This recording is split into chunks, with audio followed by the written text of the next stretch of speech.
Olá, sejam todos bem-vindos ao nosso 7º episódio do Tipodcast, o podcast que vai explodir a sua mente quando o assunto é relacionamentos. Estamos aqui, eu, Ana Paula, e meu marido maravilhoso, Natan. Fale um oi para a galera. Oi, galera. E no episódio de hoje, falaremos sobre os pilares de um casamento incrível. Antes da gente entrar no tema em si, é legal a gente contextualizar, né? O que é um pilar? Pilar é uma coisa sem a qual outra coisa não se sustenta. Então, tem muitas coisas que contribuem, que tornam mais legal, que, enfim, são acessórias. Mas hoje a gente quer falar da base, né, amor? A gente quer falar assim, se não tiver aquilo, eu tô com o negocinho equilibrando aqui. Se eu não tiver esse aqui cai. Então, a gente vai falar do que é essencial e do que não pode faltar para que você tenha um casamento incrível. E você que vai começar, lindo, surpresa. Pois é, isso aí. Os pilares, né? Então, ou seja, dentro de um casamento tem que ter muito mais coisas do que vamos falar aqui agora. E talvez não sejam esses os únicos pilares, mas esses são importantíssimos e nós consideramos que se ele não funciona, se esses pilares não estão fortes dentro do relacionamento, dificilmente você vai ter uma vida feliz, né? Vai ter um relacionamento daquele que você olha o seu cônjuge e fala, cara, que vontade de me misturar, de agarrar e de me fundir com essa pessoa. Dificilmente você vai conseguir amá-lo de forma... amá-lo de verdade, né? E eu até que escrevi aqui, eu falei, cara, uma união de amor, respeito, alegria, bom humor, desenvolvimento e aprendizados, carinho, proximidade, responsabilidade e diversão. Cara, como é que você tem uma união assim, né? Então, vamos falar sobre esses pilares. O primeiro deles que a gente fala aqui é sobre comunicação eficiente. E aí esse é um tema incrível, porque em qualquer mundo, seja no relacionamento, seja no mundo de negócios, comunicar-se é difícil, né? A gente acha que basta com que a gente fale alguma coisa para que o outro entenda. Mas quando a gente está no mundo real, você percebe que você fala, explica, e nem sempre, ou melhor, na maior parte das vezes, o outro não entende.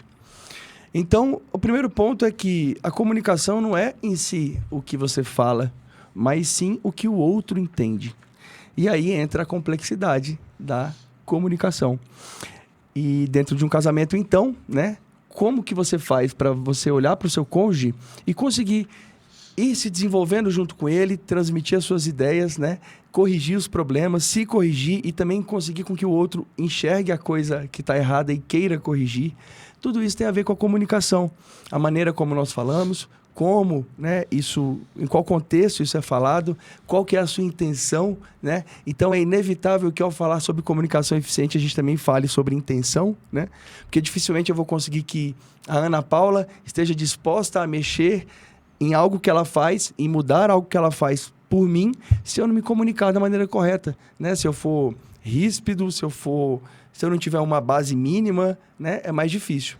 Então, a parte de comunicação é um dos pilares que nós enxergamos dentro do relacionamento meu e da Ana, que faz com que a gente tenha aí há 11 anos, né, casados com muita felicidade. E eu costumo dizer que a gente vive há 11 anos em lua de mel, né?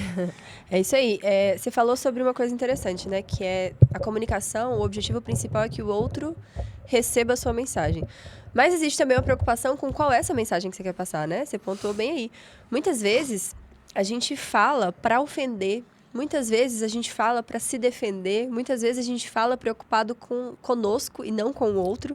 E isso é um problema grande que eu vejo nos relacionamentos, porque a comunicação eficiente ela tem que ter como base a vontade de ajudar, né? Isso aí vai estar nos outros pilares, mas ele também tem que estar refletido nessa comunicação. Qual é a minha intenção ao me comunicar com o meu cônjuge? O que eu quero falar para ele? E muitas pessoas têm muita dificuldade nessa análise interior mesmo, né? O que é que eu estou sentindo? Quais são os movimentos que estão acontecendo aqui dentro do meu coração, que estão me deixando incomodados, que estão me deixando felizes, que estão me deixando irritados, que estão me deixando com preguiça? O que está acontecendo dentro de mim? Isso é uma etapa anterior que a gente precisa colocar energia também, né? Em se compreender o que se passa na sua cabeça, para então chegar nesse próximo passo de passar uma mensagem para o seu cônjuge. Porque muitas vezes a gente fica travado dentro dos nossos próprios problemas. E a gente tem dificuldade em externalizar isso, né? E aí eu quero que o outro pegue um aparelho mágico e coloque aqui dentro da minha cabeça e saiba o que está passando quando nem eu sei, né? Então a gente sempre fala que o investimento maior dentro do relacionamento precisa ser em você. Você precisa sanar muitas coisas que estão te doendo, vamos dizer assim, para que você aos poucos vá adquirindo essa habilidade de botar para fora e botar para fora coisas boas e coisas eficientes, porque o outro nunca vai conseguir adivinhar o que se passa na nossa cabeça e às vezes mesmo que se ele adivinhasse, não ia dar para ele entender nada, né? Porque a nossa cabeça por tantas vezes ela tá tão confusa, são tantas informações, tantas coisas que tem que ser, que não tem que ser, que pode ser, que não pode ser, que deve ser. Você precisa respirar e colocar um norte, né? A ideia de ter um eixo nas nossas vidas, ela nos auxilia, inclusive, nessa comunicação. Porque a partir do momento que eu tenho um eixo na minha vida, que eu tenho ali uma espinha dorsal, eu sei o que vale a pena ou o que não vale a pena fazer parte da minha vida. Eu sei pelo que vale a pena e pelo que não vale a pena que eu sofra. Logo, eu sei pelo que vale e pelo que não vale a pena que eu coloque no outro uma carga, né? Porque dentro do relacionamento, a comunicação muitas vezes acontece nesse contexto, de colocar uma carga no outro. Acontece que às vezes essa carga é necessária. Eu preciso colocar uma carga no Natan para que ele melhore em algum ponto. Ele precisa colocar em mim uma carga, que é falar algo que eu não gosto, para que eu me atente para aquilo ali e tenha condições de melhorar. Agora, para a comunicação ser eficiente, gente, eu já vou pedir desculpa que meu nariz está meio travado aqui, tem hora que ele funciona, tem hora que não. Para que essa comunicação seja eficiente, eu preciso entender a intenção que está por trás do que eu vou falar. Por exemplo, se eu falo pro Natan uma crítica, né? Ah, você só deixa sua toalha jogada no chão. Ah, mas você é um bagunceiro. Ah, mas você não fez isso direito. Qual que é a minha intenção? Muitas vezes, como eu falei lá atrás, essa comunicação ela acontece numa forma de se defender. Ou previamente, ou depois de uma coisa que você ouviu, né? Então a Natan falou assim, amor, não gostei que você deixou tudo bagunçado. Ah, mas e você, que deixa tudo jogado e faz as coisas erradas? Qual que é a intenção dessa minha comunicação? É me defender. Ali não tem nenhum benefício, ali eu não tô incentivando a que o Natan melhore, ali eu não tô sendo delicada e gentil como eu poderia. E por que ser delicada e gentil? Porque isso abre o ouvido de quem tá ouvindo, né? Muitas vezes a gente fala as coisas de uma forma grossa, de uma forma ríspida, na hora da raiva.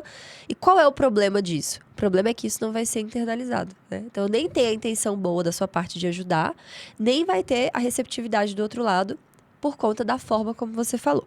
Então, a comunicação eficiente, ela precisa ter um objetivo. E se nós estamos falando de um relacionamento e a gente tem como objetivo que esse relacionamento chegue ao estágio de relacionamento incrível, esse objetivo precisa necessariamente estar alinhado ao bem do outro, né? Significa que eu não posso falar besteira? Significa. Se a besteira for ofender, se essa besteira for vazia, não é uma brincadeira que a gente faz no dia a dia, mas é algo que é alfinetar, algo que vai ofender, algo que vai machucar, isso não pode realmente fazer parte. Por quê? Qual que é a intenção de você machucar alguém que você ama? Você vai fazer que essa pessoa melhore machucando? Nossa, mas você tá gordo, hein? Credo, chega a tá suando, fedido. Isso vai ajudar que essa pessoa melhore? Isso não vai. Então, dentro de um relacionamento, quando o assunto é comunicação eficiente, nós precisamos necessariamente alinhar internamente a nossa intenção para que aquilo que saia da nossa boca tenha o intuito de contribuir com o crescimento e que busque o bem da pessoa para a qual eu estou falando, no caso, meu cônjuge. Significa que a gente vai acertar sempre? Não significa. Mas significa que eu preciso ter esse olhar, inclusive, para fazer a aparação das arestas, né? Então, às vezes eu falo uma coisa, recebeu mal, eu falo, opa, peraí, não foi bem isso que eu quis dizer, então eu preciso ajustar aquilo que a gente falou. É o que o outro entende. Às vezes a sua intenção tá certa, você quer o bem, você quer que a pessoa evolua, melhore, mas você faz de uma forma que a mensagem não chega. Então você precisa, assim, parar e fazer uma análise, não é, amor? Não, e é interessante, por exemplo, esse exemplo que você deu, né? Ah, por exemplo, a Ana Paula tá gorda, né? Eu posso muito bem falar assim, caraca, falei, nossa, amor, como você tá gorda? Não, isso aqui, né? Brocha qualquer um. Posso fazer assim, né? E eu vou criar nela uma tendência de baixa autoestima, uma crítica extremamente ríspida, rude, né? E, Natan, mas você falou a verdade, não é assim que funciona a verdade. Por muito tempo eu fiz isso, tá? Eu nunca fiz isso com a Ana, porque ela sempre esteve em forma. Mas eu era mais ríspido ao falar as minhas opiniões. Só que o fato é que parte do cuidado que nós temos com quem amamos é falar as coisas de modo que o outro não se sinta para baixo, né? Então eu posso falar, por exemplo, poxa, minha esposa tá acima do peso. Eu falo, amor, será que... Nem sei assim, mas, por exemplo, você pode tratar... Amor, é o seguinte, eu te acho tão linda, né? Você ganhou um pouco de peso, mas eu acho que quando você estava mais magrinha, você estava mais bonita, mais radiante. Será que a gente não pode juntos, por exemplo, fazer alguma coisa para isso melhorar? Eu tô falando assim desse modo, pessoal, porque eu pensei nisso agora, né? Mas quando você pega um relacionamento onde você tem tempos e tempos para pensar no que você vai falar, você pode muito bem construir uma maneira de conversar com o seu cônjuge muito melhor, né? E a exemplo disso, eu falo da nossa primeira reunião de quinta que nós fizemos, né? A primeira reunião de quinta, eu cheguei na Ana e falei assim, amor, eu quero fazer uma reunião com você, mas pra gente tratar sobre nós dois. Porque muitas vezes eu e ela, a gente sempre conversou muito, né? Só que a gente conversava muito sobre o todo, sobre os nossos filhos, sobre a vida, mas raramente nós dois parávamos e falávamos sobre nós dois, né? E às vezes era nós dois referente ao mundo, esse era o objetivo. Então o que acontece? Eu fui e mandei um script para ela, né? E a primeira pergunta era, na educação dos nossos filhos, o que você acha que eu faço que contribui positivamente ou negativamente, né? Quer dizer, quando eu mando para ela uma pergunta como essa, ela olha e fala assim, nossa, eu achava que ele ia falar sobre mim, né? Mas na verdade ele está falando sobre ele. Só que esse que é o movimento de mudança que nós temos que buscar no relacionamento, né? É um movimento onde parte do serviço, que nós vamos falar mais adiante sobre os pilares, né? É um movimento de olhar o outro e falar assim, cara, como que eu posso ajudar para que o outro melhore? Então, às vezes, a comunicação não é criticar o que o outro faz, mas sim trazer luz para a seguinte questão. Será que você está fazendo algo para contribuir para que o outro faça esse algo errado também, né? Porque quando vocês estão conversando sobre isso, você trata desse modo, né? Como foi o caso. Eu queria falar com a Ana sobre um caso específico de uma chinela do Heitor, né? Então eu falei assim, será que eu estou fazendo algo que vai contra? Aí a gente conversando, nós dois, não, eu não estou fazendo nada que vai contra, né? Aí ela falou assim, mas me fala você, o que você encontra? Eu falei, olha, teve tal situação onde eu fiz tal coisa, né? E surgiu um ambiente ali que não é o que eu gosto. O que você acha? Então, é um ambiente muito mais colaborativo, não é um movimento de crítica, de pegar o outro e falar assim, você está fazendo errado. Mas é criar um ambiente colaborativo na comunicação. Porque nem sempre você vai acertar a comunicação. Só que se o ambiente é colaborativo, no meio de uma conversa, vocês vão se ajustando, as coisas funcionam, né? Assim como numa discussão de uma equipe, né? Tá numa equipe, você vê que tem um ambiente colaborativo. Tem opiniões que não são legais, outras são. Tem gente que fala mais grosso, outros falam mais fino. Se o ambiente é colaborativo, você consegue captar o que é melhor de cada pessoa e vai construindo uma solução. Só que isso no relacionamento é muito mais simples quando você faz. No começo, para quem nunca conversou, para quem nunca fez, é mais difícil. Só que depois é muito mais simples, porque no dia a dia você vai tratando esses pontos. Enfim, e tudo funciona muito bem. Então, a comunicação eficiente trata muito mais do que você vai passar. E quando você passa para o outro uma ideia de que você quer colaborar, você quer corrigir aquilo que você também faz de errado, e não fica apontando o dedo, funciona muito melhor. Sem dúvida, né? E nós precisamos também, especialmente mulheres, né? Apesar que tem muitos homens que têm muita dificuldade de se expressar, mas eu vejo as mulheres muito com essa tendência de fazer aquilo que eu falei, esperar que o outro adivinhe o que está na nossa cabeça. Isso é muito ruim. Primeiro porque o outro não tem essa habilidade. Segundo, porque muitas vezes nem a gente entende o que está na nossa cabeça. Então, é muito importante que a gente crie esse hábito, né? Que a gente faça esse exercício de falar o que a gente gosta, falar o que a gente não gosta, falar o que a gente quer e falar o que a gente também não quer. Então, eu preciso ter uma clareza para que o outro não tenha um trabalho adicional de tentar adivinhar ou interpretar o que eu quis dizer, né? Então, você fala assim, o que foi, amor? Nada não.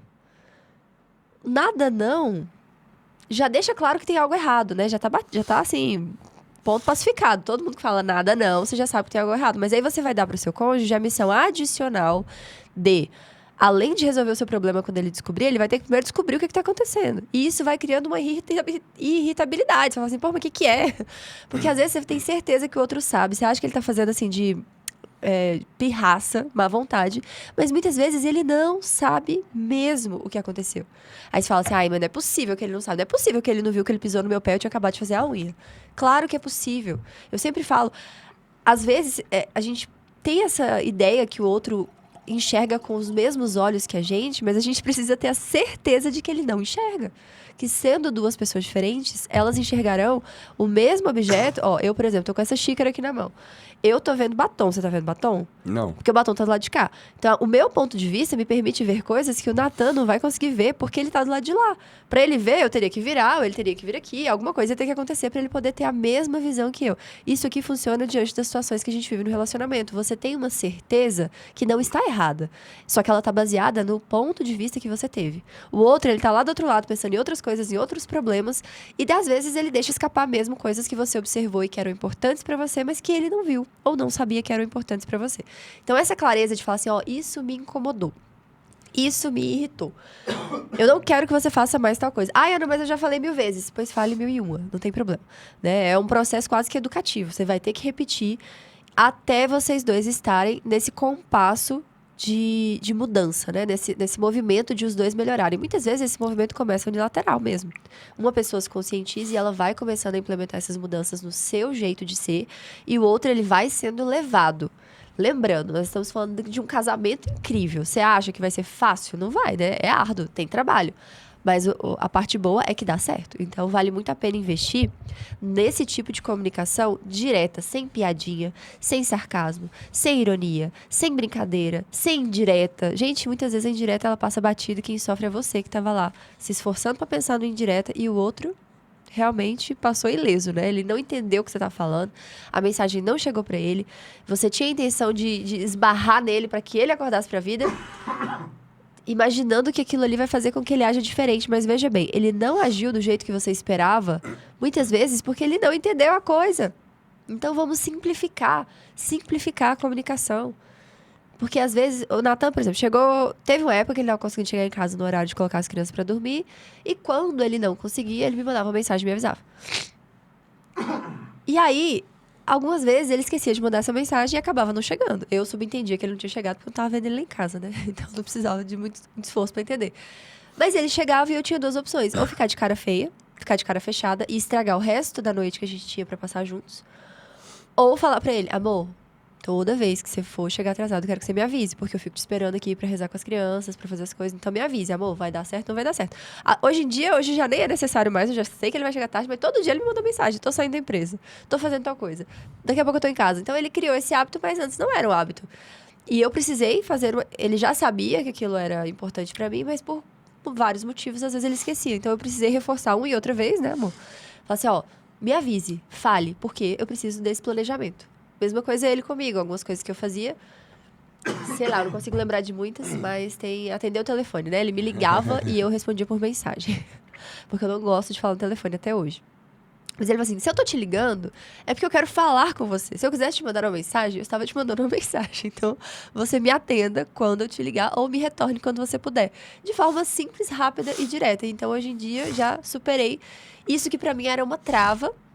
Eu consegui trabalhar e falar, não, realmente, ele tá certo. A partir do momento que ele me ligar, eu vou retornar. Então, a comunicação, ela traz muitos benefícios para as pessoas.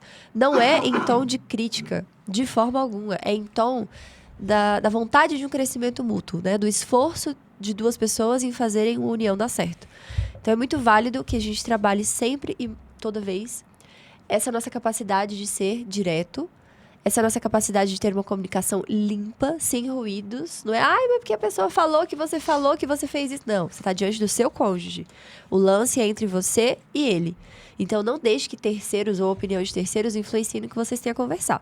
É você falando para ele, baseado na experiência de vida que vocês dois têm dentro de casa e na intenção de que essa experiência de vida seja a melhor possível. Esse esforço, não perca isso de mente em nenhum momento hoje. Esse esforço tem como objetivo alcançar o casamento incrível. Então, dá pra chegar em casa e ficar de cara feia? Não dá. Dá pra eu, homem, ter dificuldade de falar dos meus sentimentos? Não dá. Você precisa superar isso. Você precisa encontrar formas, né? Existe uma coisa muito interessante que é o nosso cérebro trabalha com aquilo que a gente alimenta, informando que aquilo é importante, né? Então, eu sempre uso o exemplo do carro. Um dia o Nathan queria comprar um carro. Aí, quando ele me falou desse carro, eu comecei a ver esse carro na rua. Eu nunca tinha visto esse carro na rua. Nem andava esse carro na rua na época. Certeza. Porque eu nunca tinha visto. Aí, quando ele falou, eu quero comprar um Fusca. Aí, eu comecei a ver Fusca em tudo que é lugar. Parava ali, tinha um Fusca, ali tinha um Fusca, ali tinha um Fusca. Isso tem um nome, né? Esse sistema do cérebro que agora eu esqueci. Mas quando você bota uma coisa na sua cabeça, o seu cérebro, ele fica trabalhando para te dar soluções. Para colocar o seu foco, que, poxa, tem tantas coisas que merecem o nosso foco, mas o seu cérebro, ele vai trabalhando para colocar o seu foco naquilo que você tá pensando. Eu também, quando era estudante, eu, às vezes, sou muito boa e exata, sempre adorei. Tinha os exercícios do ITA, do IME, que eram muito difíceis. Eu passava a tarde tentando fazer e não conseguia. Aí eu ia dormir. Aí eu acordava com a solução. Prontinha. Parecia que tinha sido enviada, né? Mas não é. O cérebro continua funcionando e lendo o ambiente e mostrando... Ó, você tava falando que você queria ver um Fusca, né? Ó, aqui tem um Fusca, aqui tem um Fusca. Então, assim, eu não sei me expressar, mas eu quero ser uma pessoa melhor, eu quero me comunicar melhor, eu quero ser uma pessoa mais aberta, eu quero ter mais facilidade em expressar o que eu tô sentindo. Se você tem essa vontade genuína, daqui a pouco você vai achando os meios, né? Daqui a pouco você, sei lá, vai procurar uma terapia, vai achar uma página na internet que te ajude, vai dar um jeito. Quando a gente coloca uma coisa na nossa cabeça e no nosso coração, a gente vai caminhando em direção a alcançar aquilo que a gente quer. Pode demorar um tempo, pode ser mais rápido, mas você precisa ter isso em mente. Então, se esse é um problema no seu relacionamento, você precisa colocar isso como prioridade, resolver esse problema. Porque a comunicação, como a gente colocou aqui, ela é um dos pilares do casamento incrível. Então, não vai dar pra ter um casamento incrível se um senta de bunda pro outro no sofá. Se um pega o celular de cá e outro de lá. Não, e assim, por exemplo, você pega o exemplo que a Ana Paula deu, né? Eu, por exemplo, quando eu quero falar com ela, eu ligo pra ela. Quando eu não tenho pressa, eu mando mensagem, né? Então, eventualmente, eu ligava pra ela, ela depois respondia por mensagem. Só que, cara, mensagem, se eu ou qualquer pessoa produtiva no planeta inteiro for ficar respondendo mensagem o dia inteiro, você não trabalha. Você não trabalha. Então, como é que funciona a minha vida? Quem quer falar comigo rápido, me liga, que eu atendo na hora. Quem não quer falar comigo, manda mensagem, que na hora que eu posso ou na hora que eu quero, eu vejo, né? E aí, o que acontece? Nesse caso, a Ana Paula poderia muito bem falar assim, não, amor, mas é porque pra mim é melhor... E começar a discutir por causa disso. Mas, cara, para de chatice, né? Você tem, às vezes, alguma coisa que seu cônjuge gosta que você faça, só faz. Só liga, não tem problema nenhum, né? Mas ele gosta que eu... Coloque o café no meio da mesa. Cara, só coloque o café no meio da mesa.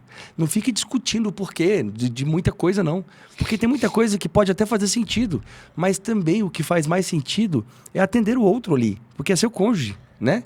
Então, nem tudo precisa estar sobre a sua ótica, né? Assim como, por exemplo, se eu não chego em casa, é óbvio que eu tô trabalhando.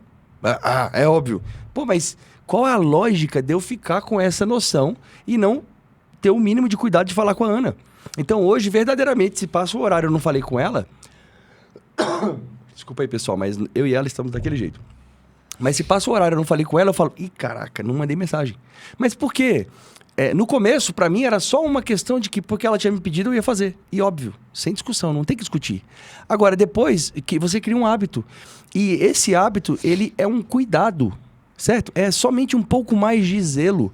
Não quer dizer que você não tenha, mas eu tô só querendo dizer que...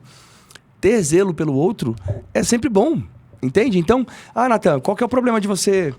Quer dizer, por que você não queria avisar? Porque era óbvio que se eu não chegasse em casa eu estava trabalhando. Mas, poxa, pra Ana é importante. Pronto, aí depois se torna um hábito e a coisa funciona muito bem. E aqui eu coloquei o seguinte também, assim, né? A Ana Paula mencionou umas questões de você... Cara, não fica ouvindo fofoca, não fica ouvindo isso, não fica ouvindo aquilo. Eu tenho uma regra pra mim, né? Só quem fala em nome da Ana Paula é a Ana Paula. Não tem alguém que falou, não tem a Alessandra que falou, não tem minha filha que falou, não tem minha mãe que falou. Só quem fala em nome da Ana é a Ana. Só quem fala em nome do Natan é o Natan.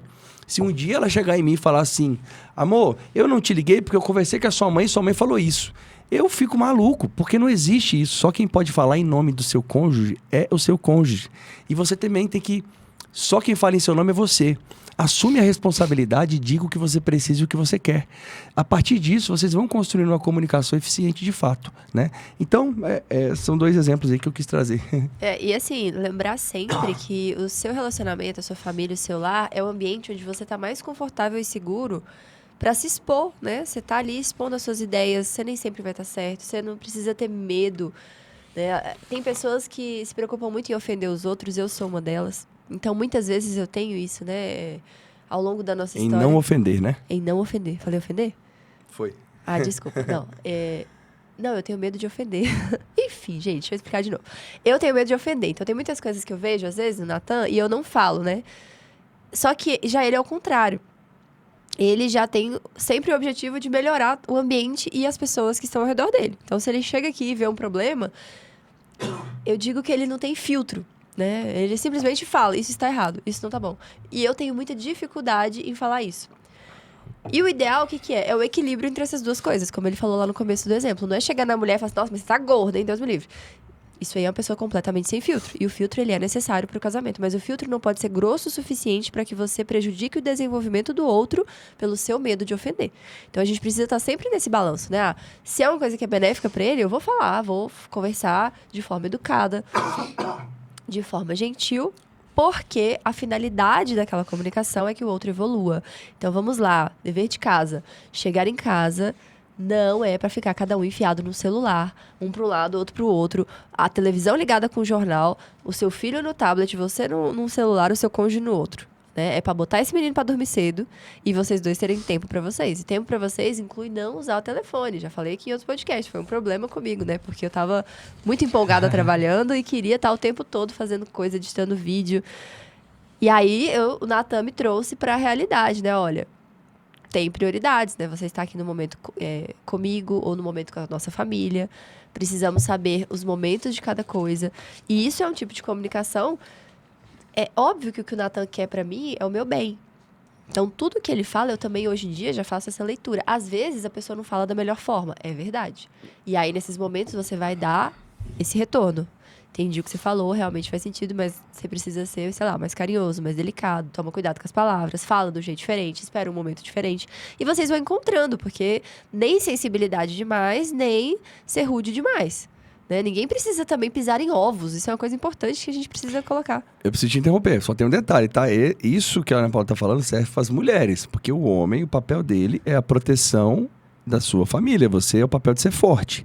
Se sua mulher te jogar uma pedrada na cabeça, segura a pancada, para de frescura, para de mimimi. Se ela trouxer isso aí, essa informação, você só vai atender e respeitar e pronto. Agora, se ela vier, você é um bruto, maluco, doido, gordo, segura a pancada e se resolve, tá? Não quer dizer que não tenham formas melhores de fazer isso, mas pare de frescura, você que é um homem da relação aí, viu? As mulheres podem continuar com a dose homeopática de frescura, que não tem problema. Mas, desde que você trate isso dessa forma, receba a mensagem. Às vezes, a gente deixa de receber uma pedra de ouro porque ela está enrolada num papel, no jornal. Então, a regra, ela é diferente para quem a gente está falando. Veja bem, se você é a pessoa que emite a mensagem e eu estou falando para você, vou falar o seguinte: embrulha a sua pedra de ouro num recipiente adequado, num papel bonito, dá um laço, faz o negócio certo. Agora, se você está recebendo, o que eu tenho para te falar? Pega esse ouro. Ele tá dentro do jornal? Beleza, você joga o jornal para fora e pega o ouro que tá lá. O que é esse ouro? É a mensagem que o outro quer te passar. Também não fica de frescura excessiva, achando que a pessoa tem que ter dedo, tem que ter jeito, tem que ter não sei o quê, tem que escrever um prezada fulana, atenciosamente, sem formalidades. Se dá para melhorar, você vai fazer isso depois de já ter recebido a mensagem. Então, seja inteligente, seja estratégico no seu convívio com as pessoas ao seu redor. Às vezes, a gente perde grandes oportunidades porque o jeito da pessoa falar não me agradou, porque ela usou palavrão, porque ela falou de uma coisa que eu não gosto. Você perde a oportunidade de crescer por essas bobagens, por essa imaturidade de não conseguir superar um jeito rude, uma falta de educação. Às vezes até o português da pessoa é meio errado, né? E as pessoas dizem, não vou nem ouvir. Cara, tem gente tão sábia, tem gente com experiências tão maravilhosas, né? Pessoas da nossa família, pessoas mais velhas, pessoas até que estão aí na internet, às vezes não falam com o melhor português do mundo e a melhor oratória de todas, mas falam mensagens muito importantes que você não vai ser bobo de perder por causa da forma. Agora, se é você que está falando, aí eu falo outra coisa. Eu falo para você, se preocupe e tente sempre entregar as coisas da melhor forma possível. Só que se não for possível, também fale do seu jeito e bola para frente. Uma coisa que facilita muito a aplicação do pilar da comunicação eficiente é o serviço, né? Exato. Porque o que acontece, né? A gente fala que o segundo pilar do casamento incrível é estarem orientados para o serviço, né? Então, eu não estou casado porque eu quero casar, não estou casado porque a Ana Paula é bela, cheirosa, ela mas não é por isso. Eu estou casado, só que meu objetivo no casamento é servir a minha família, né? É a minha família que começa com a Ana, né? Tudo aconteceu a partir do meu casamento, ou seja, começa com a Ana. E esse serviço, tá? Tem como principal característica fazer com que a vida do outro seja mais leve, né? Então, se a Ana Paula vai chegar em casa e eu não gostei de algo que ela fez, eu vou ficar emburrado? O que eu tô fazendo com que a jornada da Ana Paula... o que eu tô fazendo com a jornada da Ana? Fazendo com que fique mais difícil, né? Então, por exemplo, a Ana Paula chegou em casa e ela fez algo que eu não gostei. Eu vou lá... Coisa linda. Né, fica empurrado. Eu estou dificultando a vida dela. Isso é o contrário do serviço, né? Ao passo que, se eu faço o contrário, a Ana Paula chegou em casa e ela fez algo que eu não gostei. E eu vou lá, pego uma água, pego um suco, faço alguma coisa pra gente comer. E, amor, senta aqui, cara, hoje aconteceu tal coisa, isso aqui eu acho que tá errado, o que tá acontecendo? Isso é serviço, né? Porque meu objetivo é que eu quero facilitar a jornada dela. Só que eu também tenho que resolver problemas. E resolver problemas significa também facilitar a jornada dela. Porque um casamento com problemas, ele é difícil para todo mundo, né? Então, vai muito além disso. Por isso que o serviço como segundo pilar, né? Que significa facilitar a jornada do outro, né? Servir de tapete para que o outro consiga pisar leve, né? Tem até alguma coisa que a Samia fala sobre isso, né? Fazer com que o outro chegue em casa e pareça que ele esteja pisando num tapete macio. Esse ponto, ele é fantástico. Porque o dia que aquele outro estiver bravo por algo que você fez, você está lá facilitando o tapete dele, facilita a comunicação, facilita tudo, né, amor? E aí? É isso aí. O serviço... ele é a solução para a maior parte dos problemas no mundo, né? Se todo mundo tivesse orientado na sua vida como um todo, não só nas suas relações, mas principalmente nelas, a servir, eu tenho certeza que a maior parte dos problemas estaria solucionado. Por quê? O serviço é algo que é algo personalíssimo. Só você pode entregar o seu serviço para o outro. Ninguém pode fazer por você. Do mesmo jeito que falávamos anteriormente, né, em outros episódios sobre o amor, sobre a importância de ser unilateral, sobre a importância de você não ter no outro um termômetro que vai balizar as suas ações, o serviço, a ideia é a mesma. Eu sirvo porque eu entendo que esse ato é necessário. Eu não sirvo em recompensa que o Natan me fez. Eu não sirvo para cobrar que o Natan me faça algo posteriormente. Eu sirvo porque aquilo é para o que eu fui feito, né?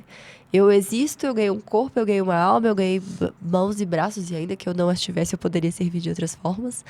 Mas eu existo para isso. Nós, eu, você e todo mundo, a gente existe para essa doação para fora, né? Esse serviço é isso. Eu usar o que eu tenho, usar quem eu sou, para melhorar o ambiente e melhorar a vida das pessoas que estão ao meu redor. Então, o que é contrário ao serviço? Contrário ao serviço é o egoísmo. Contrário ao serviço é a reclamação. Contrário ao serviço é o emburrar, né? Que está ali numa interseção entre a comunicação e o serviço, porque é uma forma de você prejudicar a comunicação e prejudicar a sua capacidade de servir. Ao mesmo tempo, emburrar pra mim é uma coisa maravilhosa. E eu falo porque eu era, né? Carteirinha número 1, top 1 da emburração. E isso aí é algo muito claro, é uma imaturidade que não te permite alcançar coisas melhores. A gente fica preso, né? E muita gente tem esse culto a essa emburração, né? Como se o outro lhe devesse algo, como se o outro devesse adivinhar as coisas e devesse ir lá te adular. É como a birra da criança pequenininha, né? E como que a gente lida com a birra? Quando a criança é pequena, você explica e tira ela do foco, né? Em linhas gerais, é isso que a gente faz. Você explica pra ela, ó, não pode fazer isso. E você vai, ó, agora vamos lá ajudar a mamãe a fazer outra coisa. Por quê? Porque ela ainda não tem as habilidades pra resolver aquela questão interna dela. Então, se você deixar a criança de frente pro picolé, ela vai ficar 3 horas chorando. Sem problema nenhum, pra ela é moleza. Porque na cabeça dela ainda não funcionam as máquinas necessárias pra compreender, poxa, hoje eu não posso chupar esse picolé, eu não sei ainda, hoje não é dia. Então tá bom, vou fazer outra coisa. Agora, quando a gente perpetua essa inabilidade em lidar com as situações na vida adulta, o problema vai escalando também. Quando eu tô de frente com o meu marido e ele faz uma coisa que eu não gosto, eu fico como se eu estivesse de frente pro picolé. Chorando. Querendo que em algum momento ele fale assim, não, tá bom, vai, vou te dar o picolé. Poxa, tadinha, você tá chorando aí, já tem 3 horas, eu vou te dar. Isso seria muito prejudicial, então a birra não faz sentido. O emburrar, né, que é o paralelo da birra na vida adulta, não faz sentido algum. Você tá esperando que o outro faça algo que vai ser ruim pra você. Porque te atender naquele momento é ruim pra você. Reforça a sua inabilidade de lidar com a vida adulta. Reforça a sua inabilidade de lidar com as frustrações. E reforça a posição que você se colocou de não servir aos outros. Porque uma pessoa emburrada, ela é um saco. A pessoa emburrada, ela prejudica o ambiente. A pessoa emburrada, ela contamina todo mundo. Você sai dali pesado. E você já vai andando assim, Ai, será que ela vai emburrar com isso? Ai, eu vou falar tal coisa. Você vê uma coisa errada, você sabe que aquilo poderia ajudá-la a melhorar, mas fala assim, ai, não vou falar não, porque se eu falar com a fulana, ela vai emburrar comigo, vai ficar 3 dias sem falar comigo. Então, esses atos, né, de imaturidade, quando a gente perpetua isso para a vida adulta, eles trazem um prejuízo imenso, especialmente nesses 2 pilares, comunicação e serviço. O serviço precisa ser a nossa orientação primeira da vida, né? E isso precisa acontecer desde cedo. Crianças precisam ser ensinadas a servir. Servir não é uma escravidão. Acho que muitas vezes a palavra entra no ouvido das pessoas com essa conotação, né? Ah, mas eu vou servir? Eu sou escravo? Eu sou empregado? A mulher tá lavando a louça. Eu não sou sua empregada, não. O meu marido, ela acabou de lavar a louça, ele vai lá e bota um prato. Você tá achando o quê? Você tá achando que eu sou sua empregada? Não, ninguém tá falando de empregado, não. A gente tá falando que todo mundo ali tá pra servir naquela família. O serviço precisa ser a orientação do coração de todo mundo. E ele precisa acontecer, não é de vez em quando, não é quando eu tô feliz, não é quando eu tô bem-humorada, não é quando tudo dá certo na minha vida, não é quando eu dormi a noite inteira, não é quando os meus filhos se comportaram maravilhosamente bem, jantaram a comida toda. Ele precisa acontecer o tempo todo. Inclusive, e talvez até mais, quando a gente não tá tão bem. Eu preciso me esforçar nesse serviço. Porque se eu vou abrindo concessões, se eu vou deixando o meu estado de espírito me guiar, eu sempre vou pro caminho do menor esforço. Eu sempre vou pro caminho do egoísmo. Isso aí é uma inclinação insuperável da alma humana. Insuperável se eu não fizer nada, né? Então, assim, o meu trabalho é todos os dias sair desse movimento maldito de querer pensar em mim, pensar no meu conforto, pensar no que eu tô sentindo, pensar em buscar o prazer. Eu preciso sair dessa posição de quem busca o prazer em tudo que faz e entrar na posição de quem busca o serviço. Quando a gente consegue fazer essa mudança de cá pra cá, tudo na nossa vida muda, porque todos os seus comportamentos, numa análise mais profunda, eles têm a ver com esse serviço. Então, se eu vou me alimentar mal, aquilo traz malefícios pra mim, mas também traz malefícios pro outro. Porque ainda que eu não tenha repercussões estéticas, vamos dizer assim, eu não engordo fácil. Eu vou ter repercussões de saúde que vão custar ao meu cônjuge e aos meus filhos ter que cuidar de mim com mais problemas, ter que cuidar de mim com a doença, ter que cuidar de mim numa invalidez. Se eu não cuido da minha saúde aqui, eu vou repercutir na vida dos outros também. Então, quando eu penso que o serviço é o eixo balizador da minha vida, todas as minhas ações passam por ele. Então, eu vou emburrar? Eu não vou emburrar, porque emburrar vai ter uma repercussão também na convivência das pessoas que eu amo. Então, se a minha vida está orientada ao serviço, eu não vou fazer isso. Mesma coisa, sei lá, eu não vou trabalhar bem, eu tô com preguiça. Hoje eu não tô no dia bom, eu tô gripada, não vou gravar o podcast, né? Porque eu tô, afinal de contas, com a voz de pato fanho. Eu tô tossindo igual. E o outro tá tossindo igual asmático.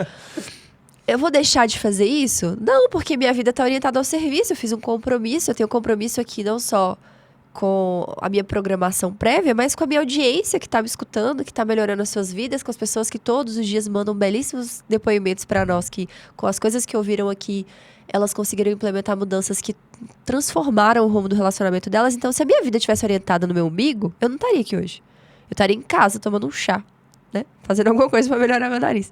Mas a minha vida, ela tá orientada a servir as pessoas. Então, eu consigo muitas vezes me colocar em segundo plano. E isso não é nenhum problema. Eu acho que também tem um culto ao amor próprio, que se coloca em primeiro lugar. Faça tudo por você primeiro. Balela.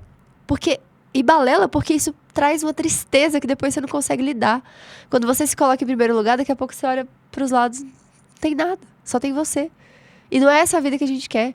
Então, quando eu coloco a minha vida a serviço dos outros e do mundo, eu tô muitas vezes em segundo plano, e isso é ótimo, né? Isso traz uma alegria verdadeira, a alegria de se esforçar para causas maiores do que você. A gente é muito, muito limitado, né? Eu sou só esse corpo aqui. Para fora daqui tem o mundo inteiro. Então, o que vale mais a pena? Que a minha vida seja orientada a isso aqui, que é finito, que é matéria, que termina em mim, começa e termina em mim, ou que a minha vida seja orientada a coisas maiores, ao mundo, às pessoas, ao servir, ao ajudar. Faz muito mais sentido e é a receita para uma vida verdadeiramente feliz que eu tire a orientação do meu umbigo e passe para as pessoas, né? Passe para servir, ajudar e melhorar a vida de quem eu puder. E é isso aí. Eu, mais tarde, quero tomar um chá também lá em casa. Meu Deus do céu, gente. Socorro, amor. E o grande detalhe do serviço que eu falo é a esmola da Igreja Católica. É o melhor conceito, assim, foi quando eu entendi o conceito de ato perfeitamente desinteressado. Não sei se vocês já ouviram falar sobre isso. O ato perfeitamente desinteressado. Esse ato é aquele que eu entrego para o outro e não me importa o que vai vir, né? Eu entrego para o outro pensando em algo muito maior do que propriamente a atitude do outro aqui, né?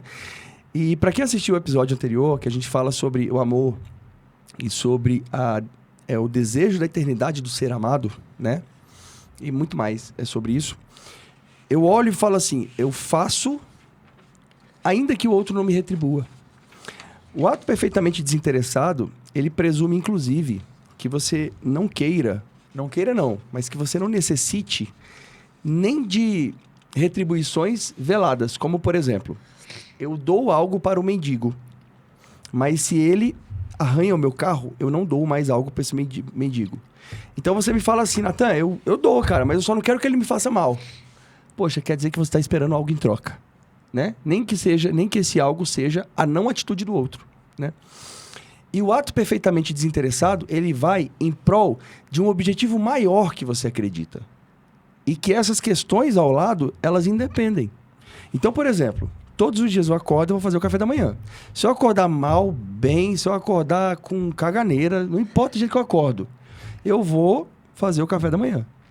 Se a Ana Paula acordar de pá virada, ou se as crianças acordarem chorando, ou se todo mundo estiver doente, não importa, eu vou acordar e vou fazer o café da manhã. Se todo mundo me tratar mal, eu vou acordar e vou fazer o café da manhã. Mas por que, Natan? Porque meu objetivo é maior, é a construção de uma família. E dentro dessa construção da família tem um monte de conceitos e vontades e desejos meus. De certo modo, também é um desejo. Esse desejo está pautado em algo transcendente, né? Mas é a minha crença de vida. Então, o que acontece? Ainda que eu não tenha a retribuição daquilo em forma de ações que eu possa ver, não me importa. Porque o meu objetivo é outro.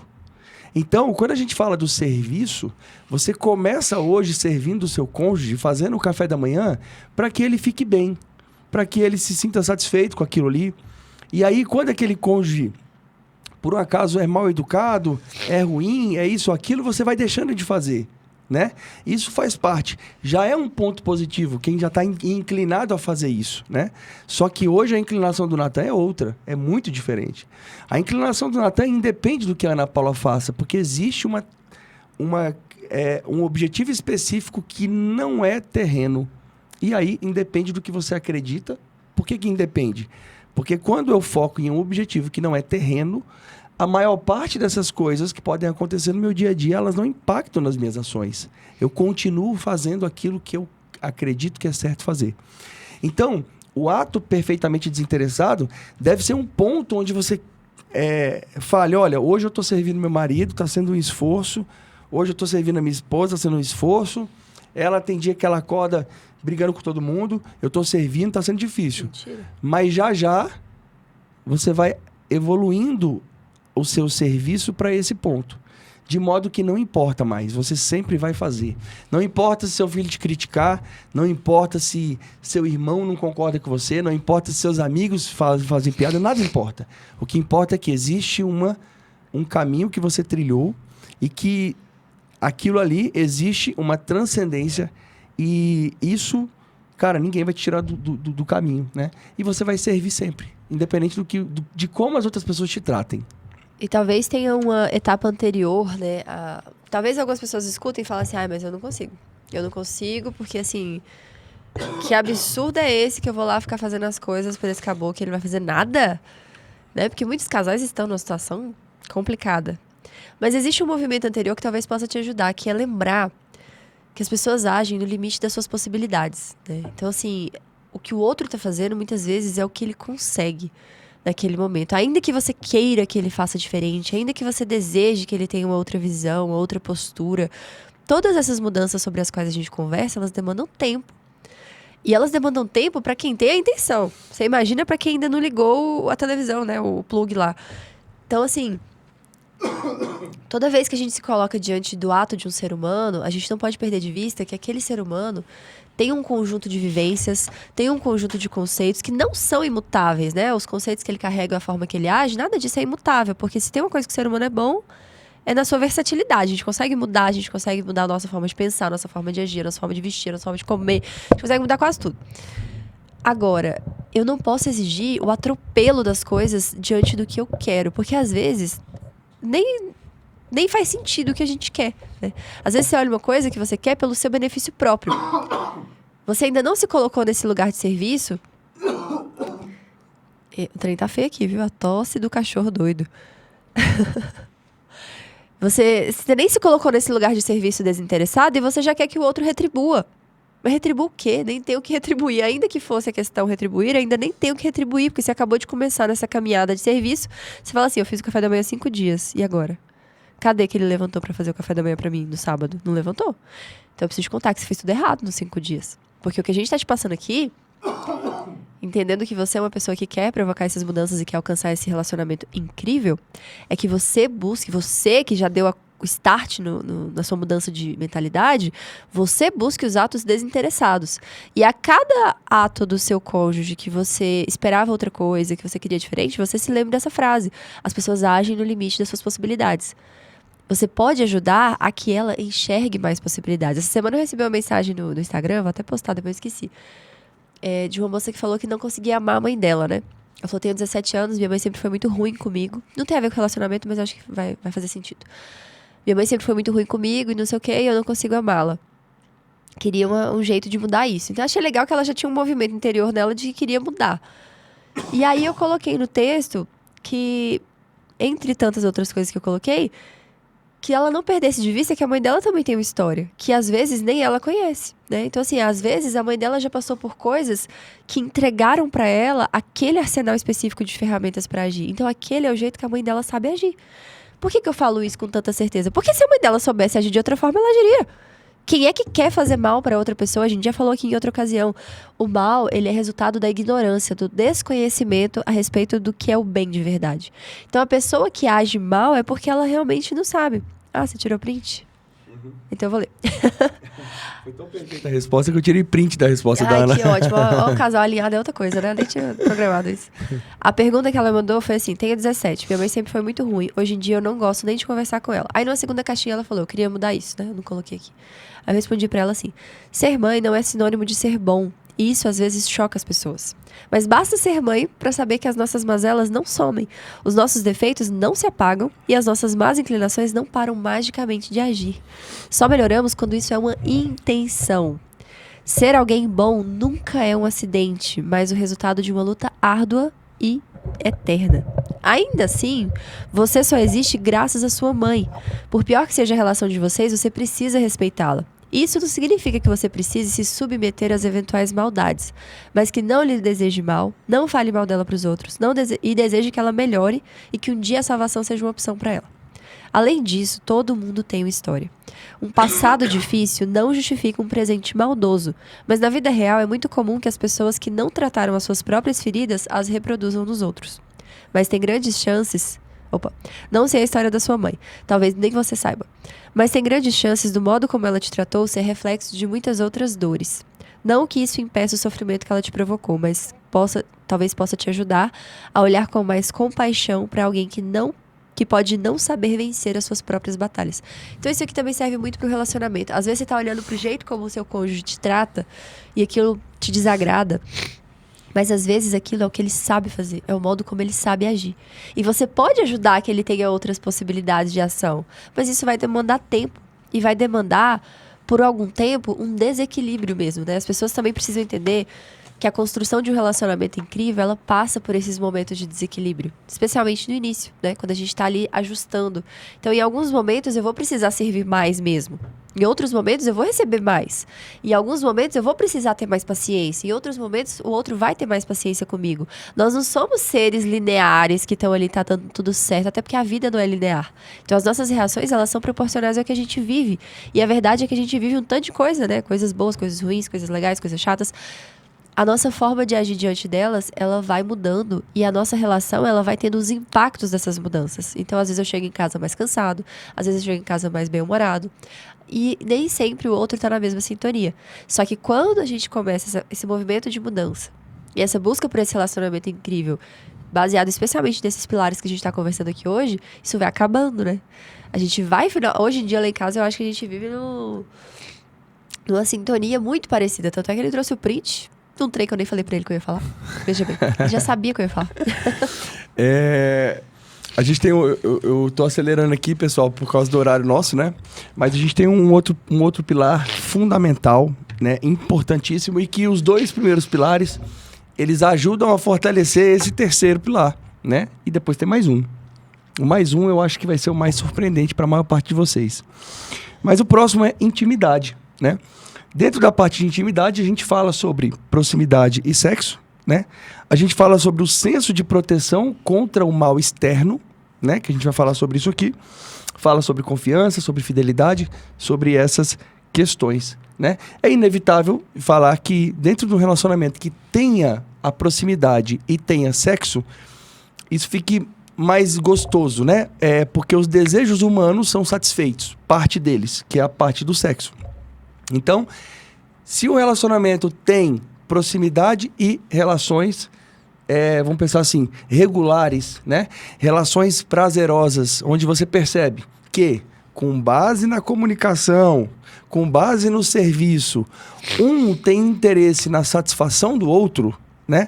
Você tem ali dentro uma proximidade e uma relação sexual do casal satisfatória, né? Onde os dois eles se entregam ali mutuamente, porque um quer servir o outro, né? E eventualmente quando você não está servindo, vocês se comunicam e, cara, isso aqui não tá legal, isso aqui é fora do que eu quero, isso aqui, né? E você serve um ao outro, né, amor? E aí, o que você acha? Isso mesmo. Não, eu acho que é um pilar fundamental que muitas vezes... A gente tem um podcast inteiro só sobre isso, tá? Se você ainda não assistiu, é o segundo... Acho que é o segundo episódio. Só sobre intimidade, com todos esses detalhes. Mas é algo fundamental que não deve ser tratado como moeda de troca. Essa é uma coisa que eu gosto sempre de bater na tecla quando eu falo sobre esse assunto. Que eu não faço... Muita gente comenta nas minhas coisas, né? Nossa, depois de um dia corrido, você ainda tem tempo pro marido? Não. Eu tenho tempo pra nós. Eu não tenho tempo pro Natan. Eu não tô fazendo um favor pro Natan. Eu não tô entregando algo que é bom só pro Natan. Quando eu dedico um tempo pra nós dois ao final do nosso dia, aquilo é nosso.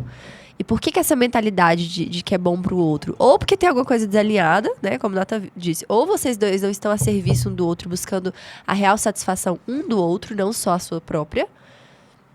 Ou você cresceu com essa mentalidade, você não amadureceu essa mentalidade de que isso é uma coisa de homem, né? A relação íntima, a relação do casal é uma coisa que é boa só pro homem.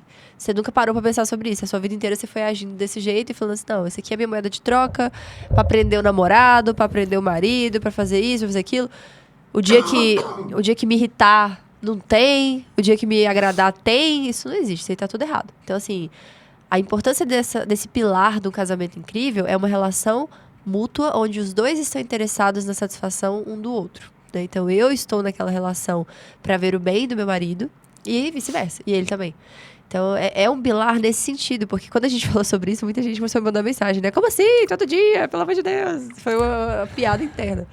Mas a gente tá falando aqui de algo que é bom pra todo mundo. Como a gente usou no exemplo do dia do podcast da intimidade. Você não chega em casa cansado, você quer assistir um Netflix, você quer deitar lá, comer uma pipoca. Ou até sair, se alguém te chamar pra fazer um programa legal, você se anima, se arruma e vai.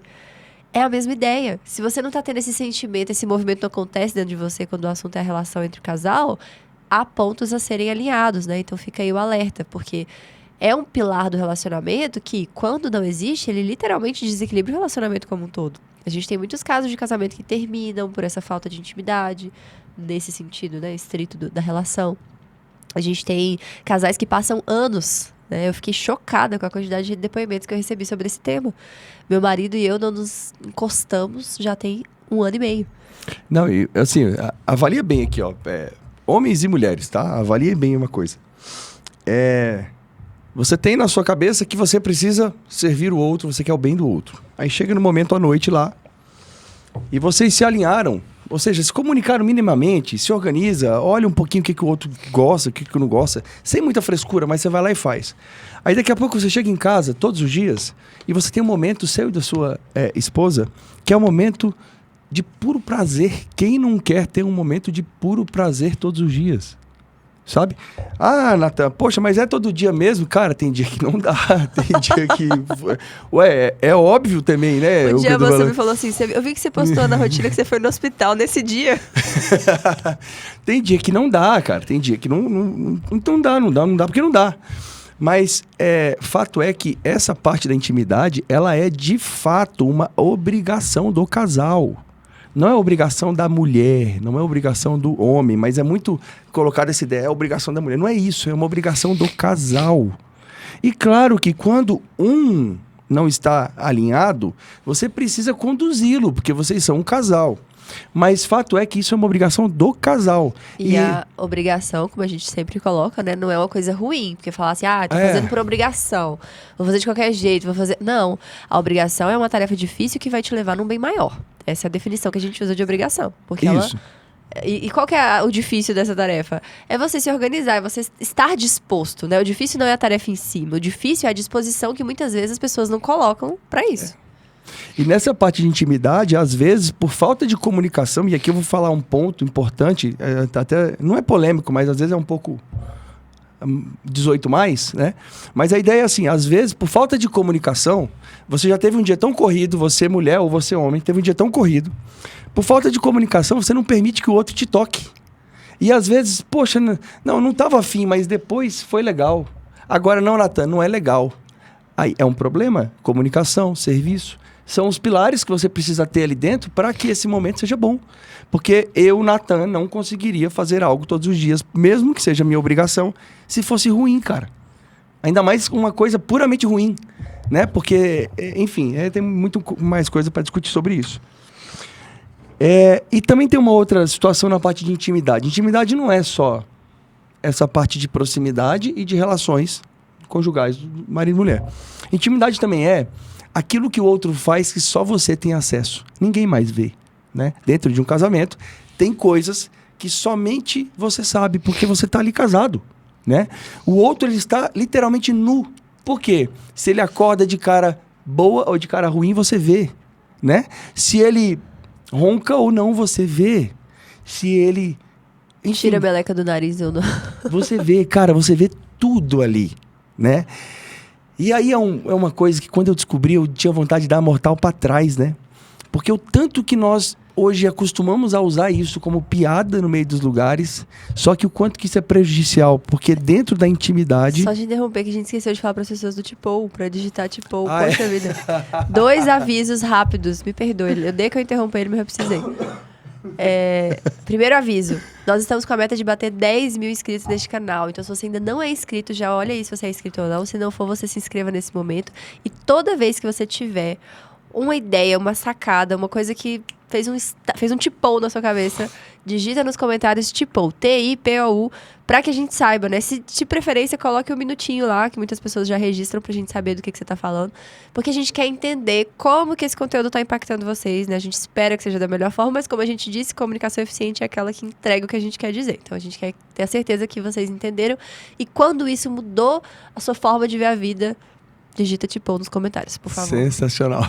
Desculpe. E dentro do senso de proteção, então, a gente está falando o seguinte, eu vou proteger a intimidade do outro.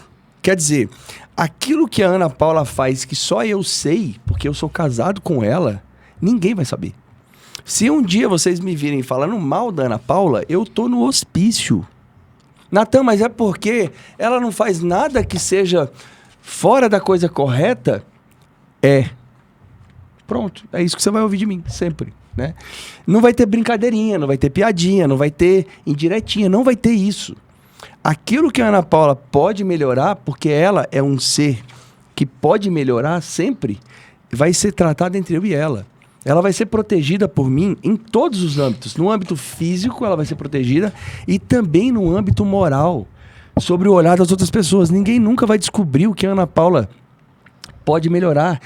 Pouco vão descobrir sobre as fraquezas dela. A menos que no momento certo nós estejamos falando sobre algo que ela já superou ou que a gente esteja falando com alguém que pode ajudar nessa situação. Por exemplo, se a gente vai desenvolver alguma habilidade nova, faz sentido que a gente busque alguém que possa nos ensinar. Essa pessoa pode saber aquilo que ela tem a desenvolver. Simplesmente porque ali é um ambiente de colaboração. Agora, eu vou utilizar, por exemplo, se a Ana Paula tem X ou Y de característica como uma brincadeirinha, como uma piadinha, como uma zoação. Natan, mas é só porque eu não posso perder a piada. Cara, isso é extremamente maldoso. Vocês não têm ideia o tanto que isso é maldoso. Porque por trás de cada um de nós existe um ego, né? Isso é uma questão humana, normal, que mexe conosco e você não sabe disso. Né? Às vezes nem a própria pessoa que brinca sobre as suas mazelas, elas não sabem. Por exemplo, a gente tem artistas como uma pessoa que a gente gosta, inclusive, que é o Whindersson Nunes, não conhecemos pessoalmente, mas gostamos do trabalho que faz. É uma pessoa depressiva, né? Que se internou, saiu agora, graças a Deus, espero que ele consiga seguir um caminho melhor. Mas as pessoas são doentes, então protejam a intimidade do seu cônjuge, dos seus filhos, principalmente. Você é a proteção, né? Então, não só a proteção física, mas a barreira também moral e emocional. Tudo que você puder controlar, que é essa questão do senso de proteção. Tudo que você tem acesso por causa da intimidade não pode ser exposto, né? Porque se fosse assim, não era uma coisa que acontecia na intimidade. Então, a gente já falou alguns exemplos pra vocês aqui de algum filho nosso que fez xixi na cama um dia e falou: mãe, fiz, mas você não vai, já que você não vai falar pra ninguém, né? Vamos resolver aqui logo, vamos trocar o lençol. Então, a criança já tem essa segurança de que o que acontece ali não vai ser utilizado para ridicularizá-la. E isso acontece tanto, né? O seu filho, às vezes, tá numa festinha, alguém faz um elogio e fala assim: isso aqui, menino, isso aqui você não sabe. Chega em casa, tudo bagunçado, o guarda-roupa dele se abre lá, uma confusão. Você expõe uma coisa que, em primeiro lugar, falando de filhos, era sua responsabilidade que fosse diferente, né? Porque a sua obrigação é educá-lo. E segundo, é uma coisa que não vai trazer benefício nenhum.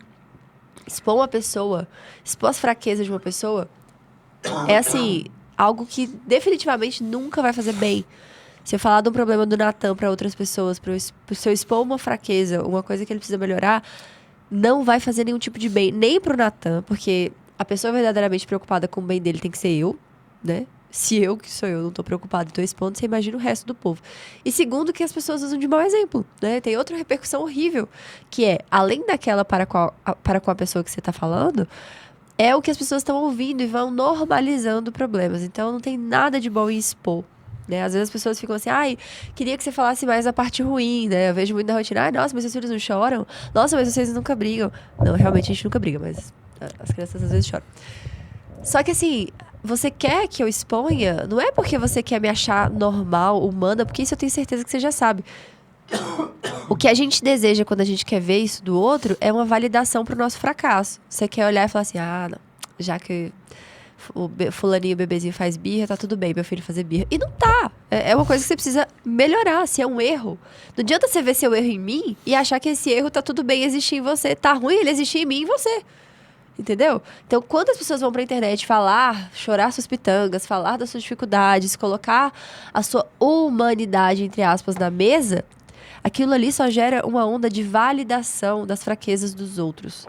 Não significa que fraqueza seja algo ruim, mas ela é algo a ser superado, não a ser disseminado. Eu não posso levantar a bandeira e falar: bora todo mundo ser fraco junto, porque tá tudo bem ser fraco. Essa história de tá tudo bem, vocês já sabem que eu não gosto. Tá tudo bem não, tá nada bem. A ideia é que todo mundo melhore. E se eu me dou o trabalho de ir pra internet ou expor a minha vida, ou fazer algum conteúdo, que esse conteúdo edifique as pessoas e não rebaixe. Tá? Então aqui vocês não precisam esperar que eu vou me vitimizar junto com vocês com as coisas que eu ainda não melhorei. Vocês vão saber delas quando elas estiverem resolvidas, porque aí eu já saberei um caminho pra falar: olha, passei por isso, resolvi dessa forma, estou aqui compartilhando pra que vocês vençam também. Como eu faço direto com vocês, já fiz vários vídeos sobre isso, né? Ah, eu emburrava, como que eu melhorei? Eu explico lá no vídeo. Ah, eu já quis separar do Natan, né? Foi o vídeo mais recente. Como que eu melhorei? Eu explico lá no vídeo também. Então, é óbvio que eu tenho fraquezas, né? As pessoas que perguntam isso, elas não são ingênuas e boazinhas, elas são extremamente maldosas. Então, se você é uma dessas, você tome tento. Porque existe uma maldade grande quem fala assim: nossa, mas você não tira nem meleca do nariz? Nossa, você é perfeita, eu não vou parar de te seguir porque eu não sou perfeita assim. Essas pessoas são muito maldosas e querem contaminar, e elas conseguem, né? Porque eu já apago logo, quando alguém comenta essas coisas, eu já estou tirando. Por quê? Por causa de mim? Por causa do meu ego? Não, porque eu sei do efeito que isso causa nas pessoas ao redor.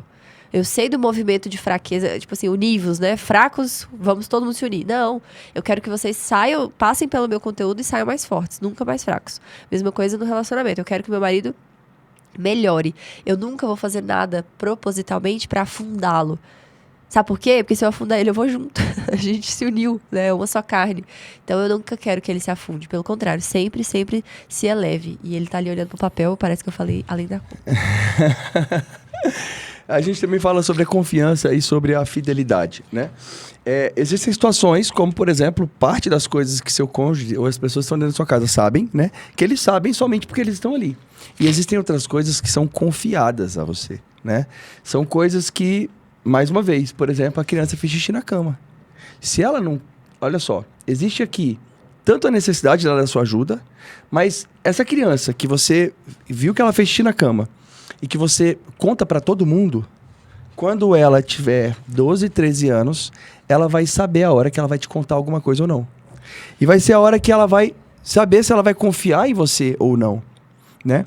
E quando a gente fala de fidelidade, a gente está falando aqui, seja fiel, seja leal às pessoas que estão dentro da sua casa, que confiam em você, né? A lealdade, ela deve existir como virtude, como princípio linear, e ela deve existir nesses momentos. Alguém te confiou alguma coisa que você talvez não escolheu que fosse confiado. Por exemplo, seu filho cometeu uma coisa errada. Você não queria saber daquilo. Você não escolheu que aquilo acontecesse, né? Mas ele veio e confiou em você. E aí você tem, mais uma vez, a transcendência que sigo isso, né? Quer dizer, só eu sou o pai dos meus filhos. Só eu posso fazer isso. E meu objetivo é muito maior do que isso que está aqui na minha frente, certo? Então ele foi e confiou em mim. Cara, proteja as pessoas moralmente, emocionalmente. Proteja as pessoas que estão na sua casa, né? Porque essa intimidade, ela te dá a opção, ela te dá a possibilidade de saber de coisas, e a sua boca, a sua língua, pode estragar tudo se você não aprender a proteger isso, né? A intimidade te entrega essa possibilidade de saber de coisas e te entrega também a obrigação de proteger essas coisas, né? Então você já vai ali com uma dupla obrigação. Aliás, uma dupla ação. Conhecer e proteger. E quando a gente fala de transcendência, muitas vezes, né? Tem pessoas que acreditam em outras coisas, tem pessoas que não acreditam em nada. O que a gente está falando de transcendência? É um impacto da nossa vida atual na eternidade. Assim, as coisas que a gente faz hoje, elas vão reverberar por muito tempo.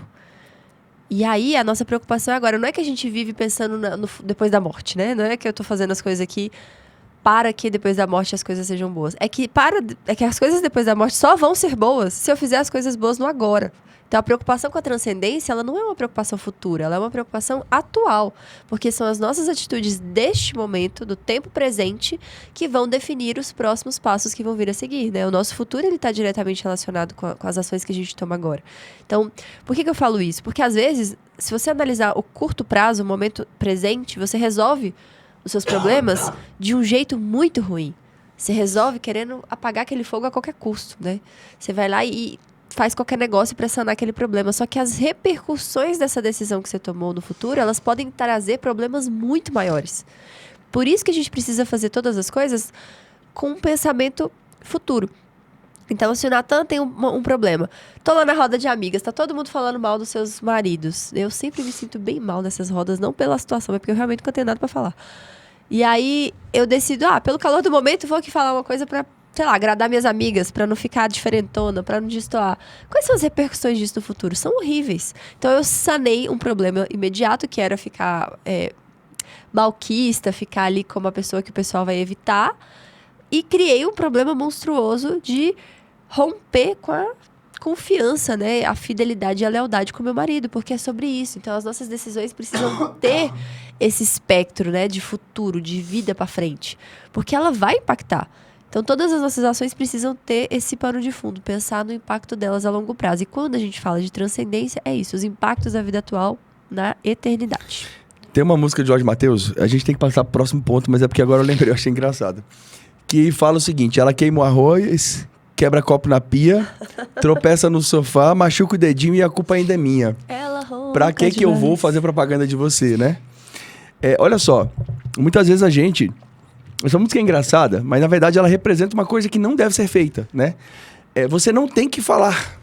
Você não precisa falar bem nem falar mal, você só não tem que falar. Ixi, eu falo bem? Agora você fala se você quiser, né? Você tá numa roda de pessoas, você não é obrigado a falar do seu cônjuge. Mas você pode falar. né? Aquilo que você acha que é importante. Por exemplo... Não é obrigado a falar, mas se for falar, fale bem, né? É isso. Mas não é sobre qualquer coisa. Por exemplo, eu não vou falar o que a Ana Paula faz no momento que a gente está na nossa intimidade. Isso não tem que ser falado. Isso não traz nada de bom para sua vida, cara. Nada, absolutamente nada. Você quer melhorar alguma coisa, procura um profissional que trata sobre o assunto e melhora. Quer deixar ainda melhor? Vai lá e procura alguma coisa no seu íntimo, na sua intimidade, né? Enfim, outras coisas. Eu não vou falar como que a Ana Paula acorda. Eu não vou falar se... Não tem lógica esse negócio. Então, você está numa roda de pessoas, você não tem que falar sobre os seus. E se for falar, saiba do que você vai falar. E, Natan, como é que eu vou saber o que vai falar? Aquilo que vai gerar respeito para sua família. Só abra a boca para falar aquilo que vai gerar respeito para sua família. Só isso, tá? Então, nunca algo que vai gerar desrespeito na sua família, vai gerar piadinha, deve ser falado.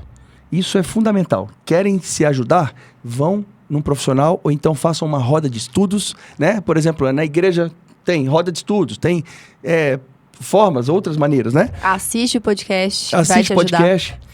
Traz um funcionário, Natan, tem casais aqui, nós queremos conversar sobre tal assunto e queremos compartilhar. Então, nesse momento específico, vocês vão tratar sobre esses temas, sem brincadeirinha, sem ridicularizar.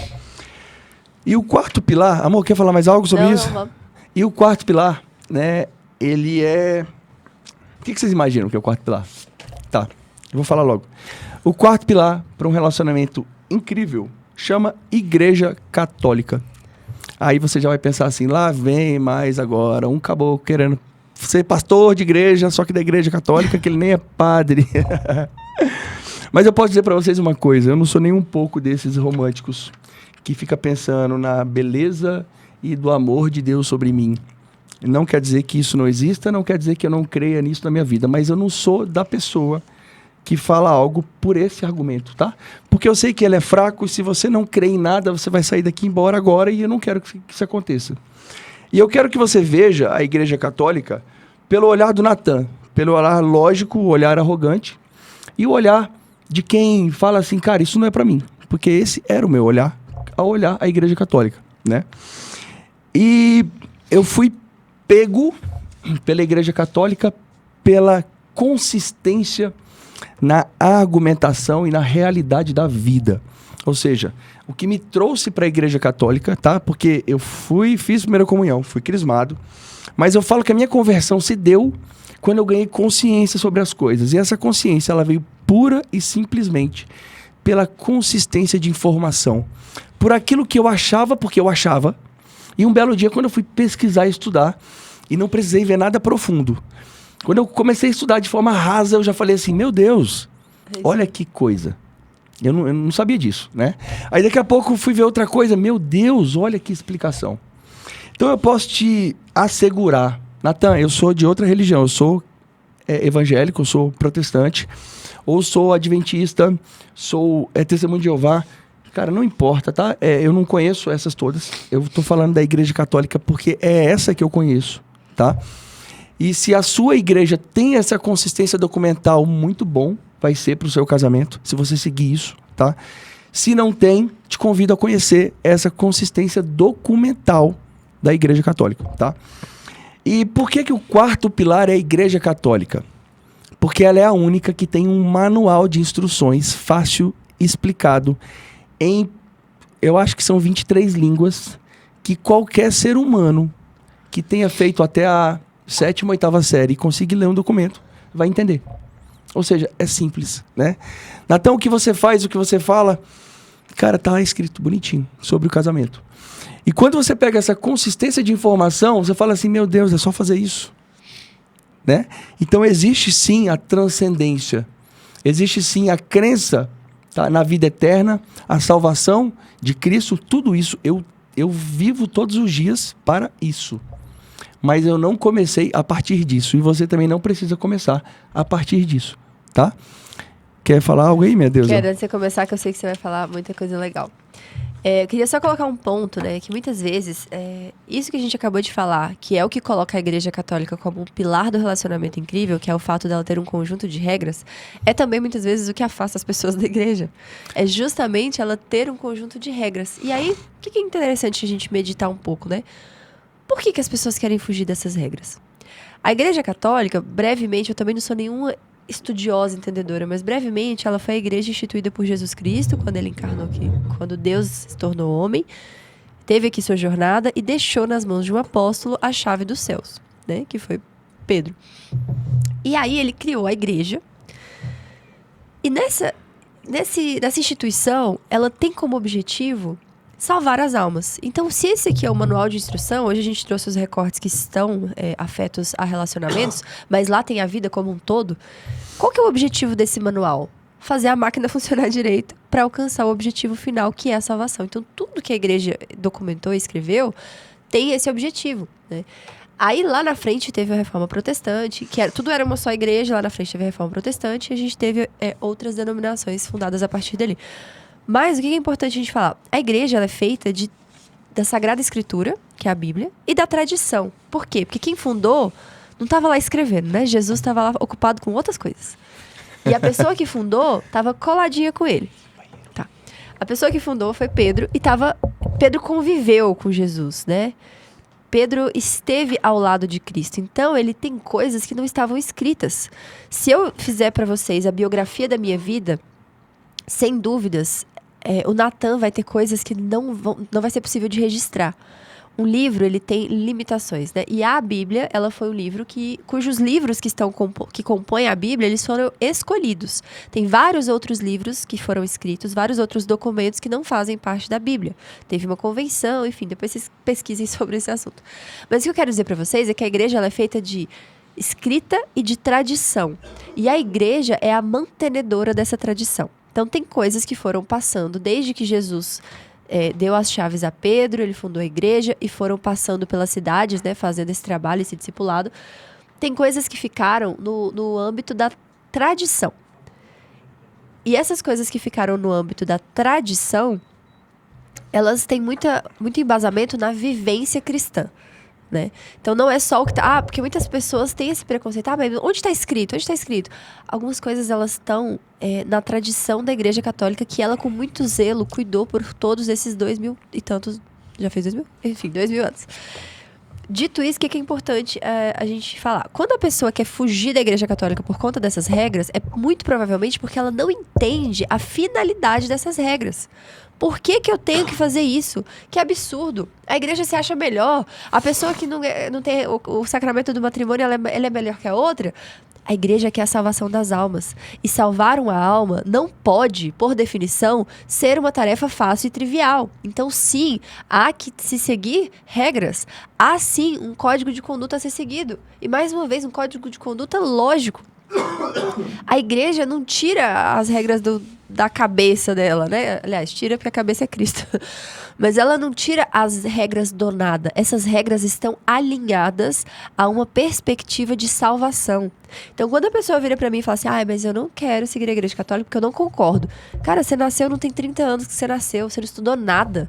Você não concorda com o quê? Então, esse conjunto de regras que a gente fala, não são regras aleatórias. O ponto que eu quero colocar é esse. Não são regras aleatórias, são regras que têm um fundamento e que têm uma finalidade. E que muita gente quer escapar dessas regras falando assim, a minha religião é o amor. Mas o amor, ele é serviço e sacrifício. E é isso que a igreja nos ensina a fazer. Serviço e sacrifício em nome de algo que é muito maior.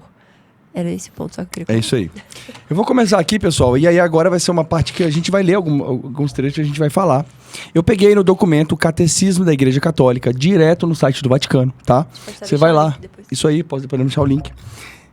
Nesse documento, você vai pesquisar. Natan, tô com dificuldade. Assina o ChatGPT, ou então acessa o ChatGPT 3.5, que é grátis, e vai lá e fala assim, eu quero tal coisa, em qual parágrafo está. Porque lá no site do Vaticano é o documento fiel, porém não tem como você pesquisar por temas, tá?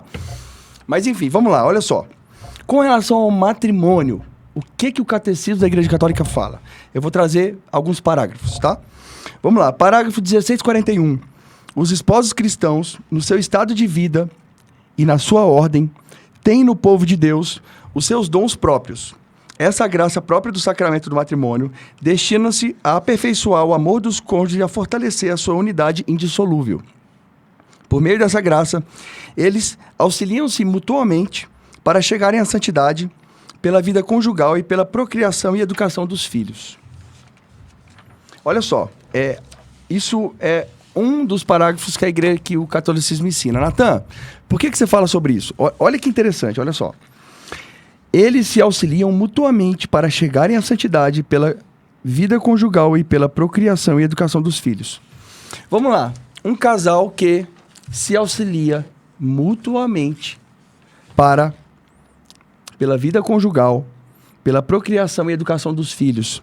Esse casal tem mais chance de dar certo? Ou seja, nesse ponto, tá? Natan, não creio na igreja. Tá, mas se você e seu cônjuge seguirem isso aqui, você não tem mais chance de dar certo? Provavelmente parte dos problemas que você tem no seu casamento não são porque um não está auxiliando um ao outro, não são porque um não está auxiliando um ao outro para a educação dos filhos. Olha que interessante, né? O 1642, Cristo é a fonte desta graça. Assim como outrora Deus veio ao encontro de seu povo com uma aliança de amor e fidelidade, assim agora o Salvador dos homens e esposo da igreja vem ao encontro dos esposos cristãos como um sacramento do matrimônio. Fica com eles, dá-lhes a coragem de o seguirem, tomando-se sobre si a sua cruz e de se levantarem depois das quedas e de se perdoarem mutuamente, de levarem o fardo um do outro. Veja bem, gente, de se perdoarem mutuamente, de levarem o fardo um do outro, de serem submissos um ao outro no temor de Cristo e de se amarem com um amor sobrenatural, delicado e fecundo. Gente, você sabia que a Igreja Católica fala sobre isso? Que o amor entre os esposos deve ser sobrenatural, delicado e fecundo. Se seu marido, que é grosseiro, seguir isso aqui, me fala para que caminho vocês vão. Por isso que eu falo que tudo base lógica. Se você fizer isso com seu cônjuge, um amor sobrenatural, delicado e fecundo, né? Qual que é o caminho que vocês vão trilhar? E aí eu vou fazer uma ênfase também num trecho que é um dos objetos de muita crítica à igreja, né? Eu não tô aqui defendendo, mas como é a minha religião, eu acho que é meu papel trazer luz a coisas que não são verdades, mas que são espalhadas como se fosse. Vocês leram bem aqui, né? Eles têm que ser submissos um ao outro no temor de Cristo. A igreja não está falando aqui que a mulher tem que estar submissa ao homem, que o homem tem que estar submisso à mulher. O trecho bíblico do qual as pessoas retiram isso daí, tá lá. A mulher será submissa ao homem e o homem dará sua vida pela sua esposa. Essa parte eu não vejo ninguém falando. Essa parte eu não vejo falando assim, tem que morrer pela esposa, viu, querido? Ninguém dá ênfase. Por quê? Não dá engajamento, né? Mas a frase da mulher ser submissa tá lá na Bíblia nessa parte, né? Onde ela é submissa e o homem dá a vida por ela, morre mesmo. E aqui, no Catecismo, que é o manual de conduta, tá escrito muito claramente que há uma necessidade de serem submissos um ao outro. Ou seja, aquilo que a gente falava durante todo o começo. É o querer o bem do outro, é o auxiliar, é uma vontade mútua de que os dois alcancem o que é bom. Então, essa definição, essa orientação, ela não tem como conduzir a algo menor do que o incrível, né? Exatamente. Se eu seguir isso daqui, é o que o Natan muito bem pontuou. Se você é de outra religião, se você não acredita em nada, não tem problema. Mas é fato que essas orientações aqui, elas não tem como dar errado. Vocês ficam olhando a Ana Paula, vê ela toda perfeitona, vê o Natan, vê esse casamento incrível. Vocês ficam falando, de onde veio isso? Tcharam! Cara, tem um documento que explica isso. Né? Olha só que interessante, gente. É a definição mais linda que eu já vi sobre a beleza. Eu até me emociono de ver isso. Olha só. Nas alegrias do seu amor e da sua vida familiar, ele dá-lhes, já neste mundo, um antigosto do festim das núpcias do cordeiro. Aí vem em seguida.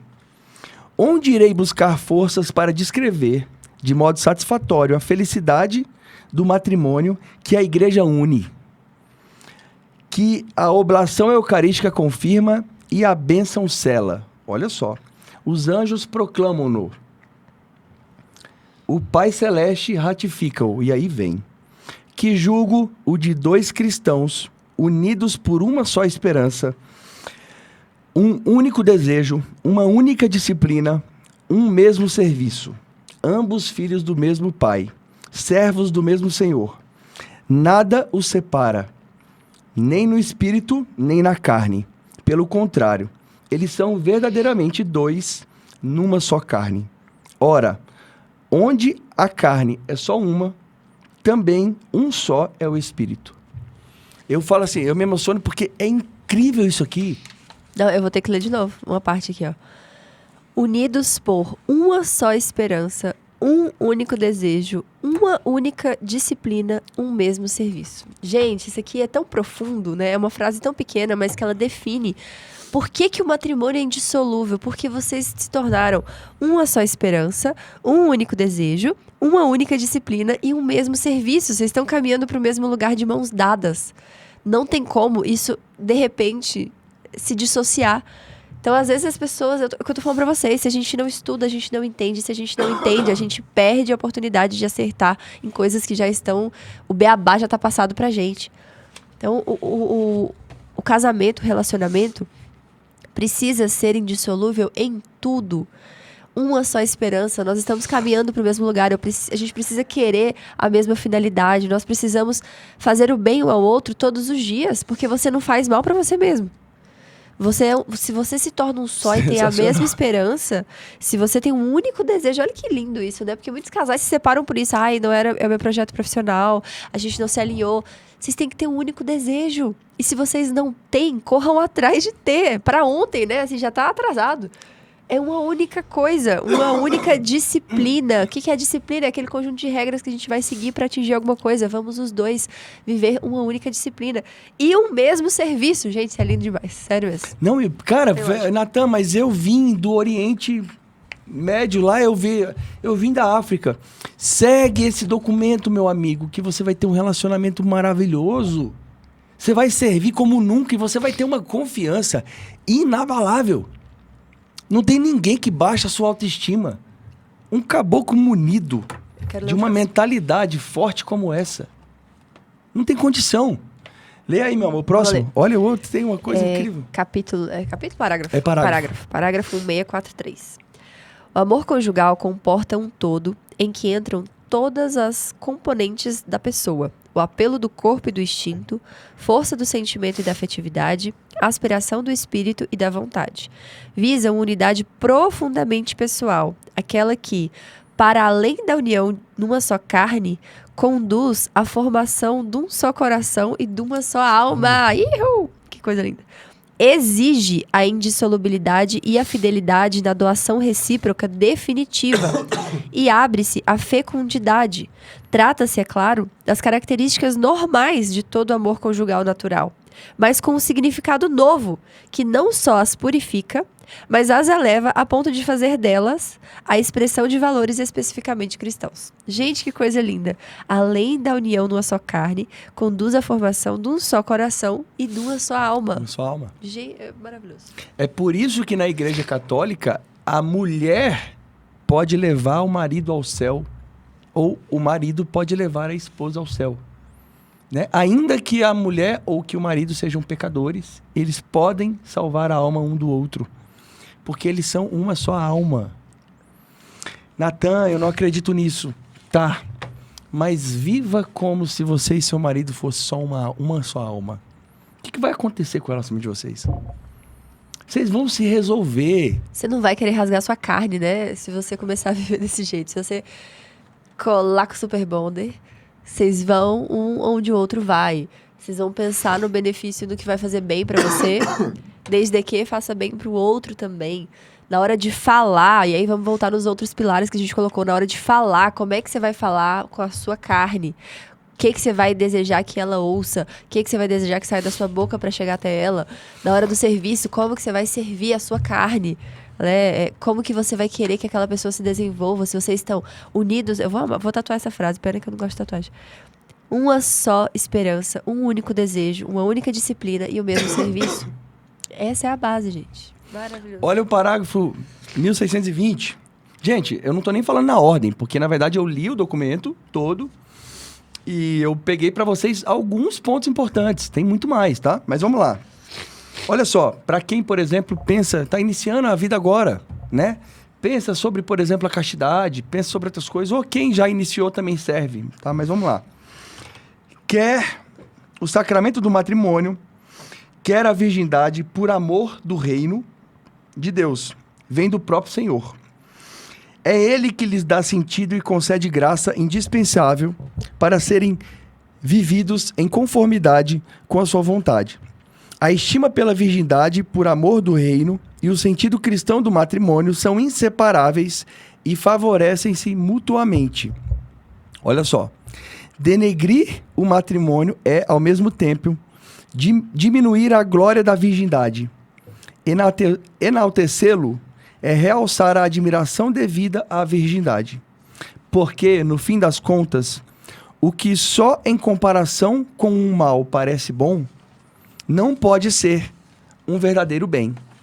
Mas o que ainda é melhor do que bens incontestados, esse sim é o bem por excelência. Caralho! Amor. Ah! Gente, olha essa frase aqui, eu preciso repetir ela 300 vezes. Olha só. Porque, no fim das contas, o que só em comparação com um mal parece bom, não pode ser um verdadeiro bem.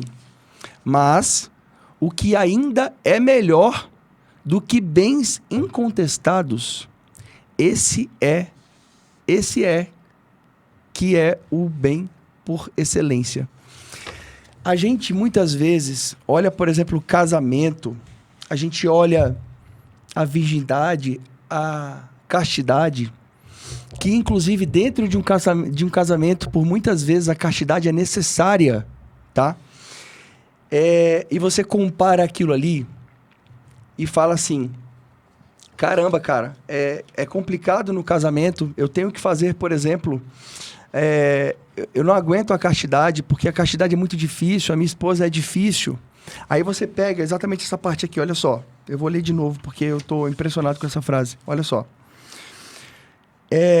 O que só em comparação com o mal parece bom. Ou seja, a virgindade é muito difícil, porque nem sempre os esposos ou os noivos serão fiéis também.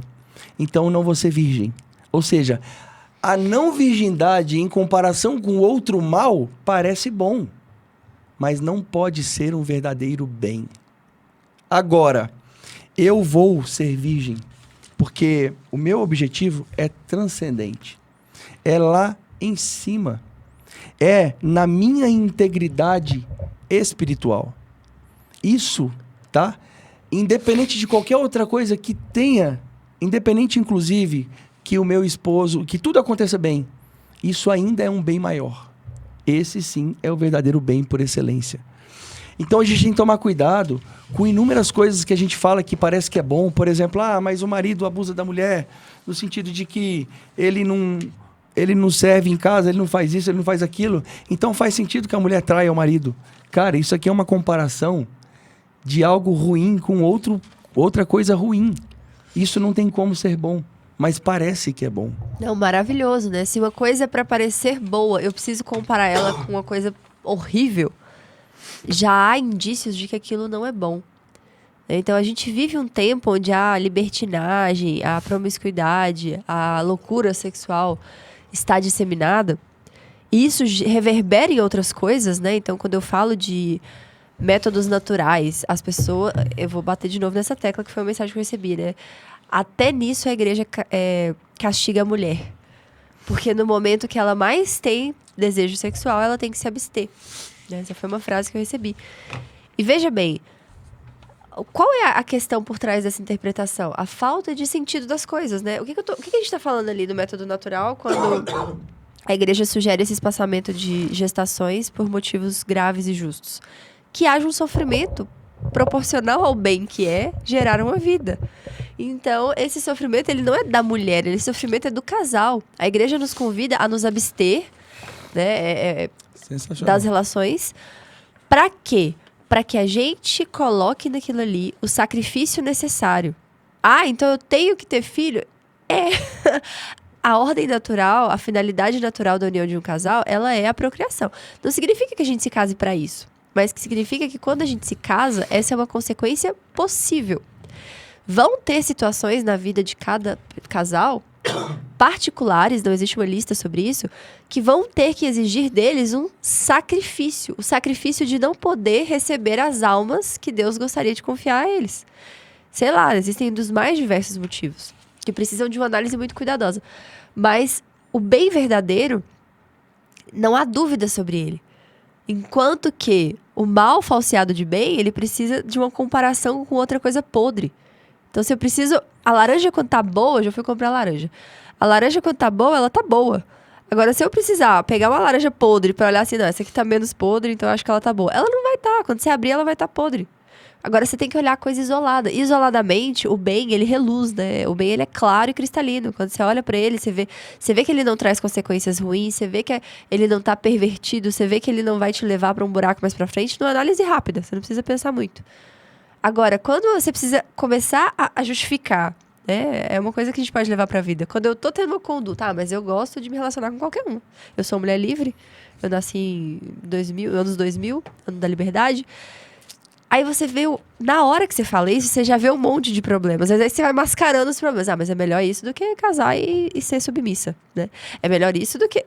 Você começa a comparar com coisas... Né? Muitas delas que nem são reais, mas que você considera horríveis, pra ver se aquilo ali dá uma animada no espírito daquela coisa anterior, pra ver se dá uma valorizada no passe daquilo ali. Por quê? A coisa por si só não tem valor. Ela precisa de ser menos pior para que ela tenha valor. Então vamos fugir dessa ideia, né? Se aquilo que eu tenho para ser menos pior precisa ser comparado com lixo, é algo que eu não deveria estar fazendo, é algo que eu não deveria estar buscando, especialmente se eu quero ter um relacionamento incrível. E isso está escrito onde? No Catecismo da Igreja Católica. Olha só, parágrafo 62, 1662. O matrimônio assenta no consentimento dos contraentes. Quer dizer, na vontade de se darem mútua e definitivamente, com o fim de viverem uma aliança de amor fiel e fecundo. Desculpem, olha só. E aí, você gostaria que o seu casamento fosse fiel? Né? Fecundo, talvez você questione, e tem muito mais pra gente falar sobre isso, mas fiel. Olha o próximo. A dignidade pessoal que se deve reconhecer à mulher e ao homem no amor pleno que tem um pelo outro, manifesta claramente a unidade do matrimônio, confirmada pelo Senhor. A poligamia é contrária a esta igual dignidade e ao amor conjugal, que é único e exclusivo. Quer maneira de proteger mais as mulheres como a igreja faz? Veja bem, a igreja explica que, olha só, é um amor pleno um pelo outro. Me desculpem, pessoal. É um amor pleno um pelo outro. Não é um amor da mulher para com o marido, não. E tá escrito aqui, né? Que se deve reconhecer a mulher e ao homem. Pra quem gosta da ordem, a mulher vem primeiro aqui, tá, gente? E olha só, e fala o seguinte, a poligamia é contrária a esta igual dignidade. Por uma questão óbvia, se o cara pode ter um monte de mulher, ele não tá tendo a igualdade da dignidade dos dois. E o amor, ele é único e exclusivo. Amor conjugal. Inclusive, no Catecismo fala muito mais sobre isso, tá, pessoal? Fala, inclusive, das outras religiões, dos outros lugares. O amor conjugal é único e exclusivo, mas tem algum amor que não é único e exclusivo? Tem.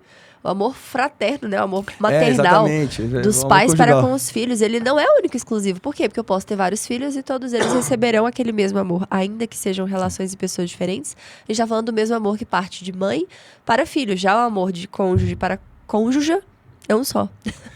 E aí, olha só, pessoal. Aí São Paulo diz também, no parágrafo 1659, eles parafraseiam São Paulo, falando que: maridos, amai as vossas mulheres como Cristo amou a igreja. É grande este mistério, que eu me refiro a Cristo e à igreja. Veja bem, o papel do homem é amar a sua mulher como Cristo amou a igreja. Nesse versículo, fala que, mulheres, respeitai os vossos maridos, e tem muito mais coisas que falam ali. O dever do amor, a obrigação do amor dentro do casamento é do marido para com a esposa e com os filhos. Mas eu estou falando do amor conjugal. O homem, o marido, ele não deve estar buscando o amor da esposa. Isso não é que isso não possa acontecer, mas é outra coisa. É uma conversa para outro podcast. Vou só aproveitar, né? Que falou que como Cristo amou a igreja. E hoje é sábado de aleluia. E só para lembrar como é que foi que Cristo amou a igreja. Que quem é a igreja, né? O corpo de Cristo e as pessoas. Como que Cristo amou a igreja?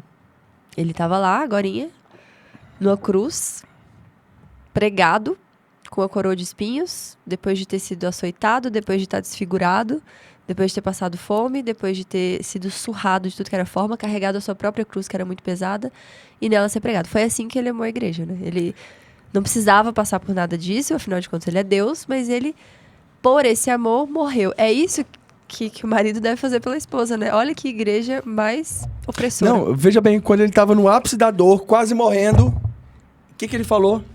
Isso é história, pessoal. Isso não é questão de crença, tá? Isso é história. O que ele falou? Pai, perdoa-lhes. Eles não sabem, eu até emociono, o que fazem. Veja bem, esse é o amor exigido do marido para com a esposa. Então é profundo. Não tem nada que proteja mais as mulheres no mundo do que a Igreja Católica. Poucas pessoas sabem disso.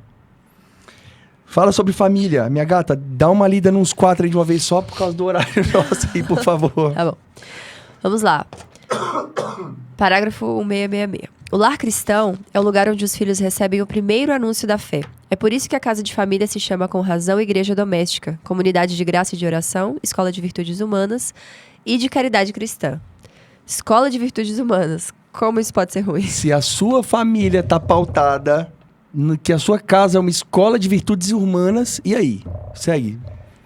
2207. A família é a célula originária da vida social. É ela a sociedade natural em que o homem e a mulher são chamados ao dom de si, no amor e no dom da vida.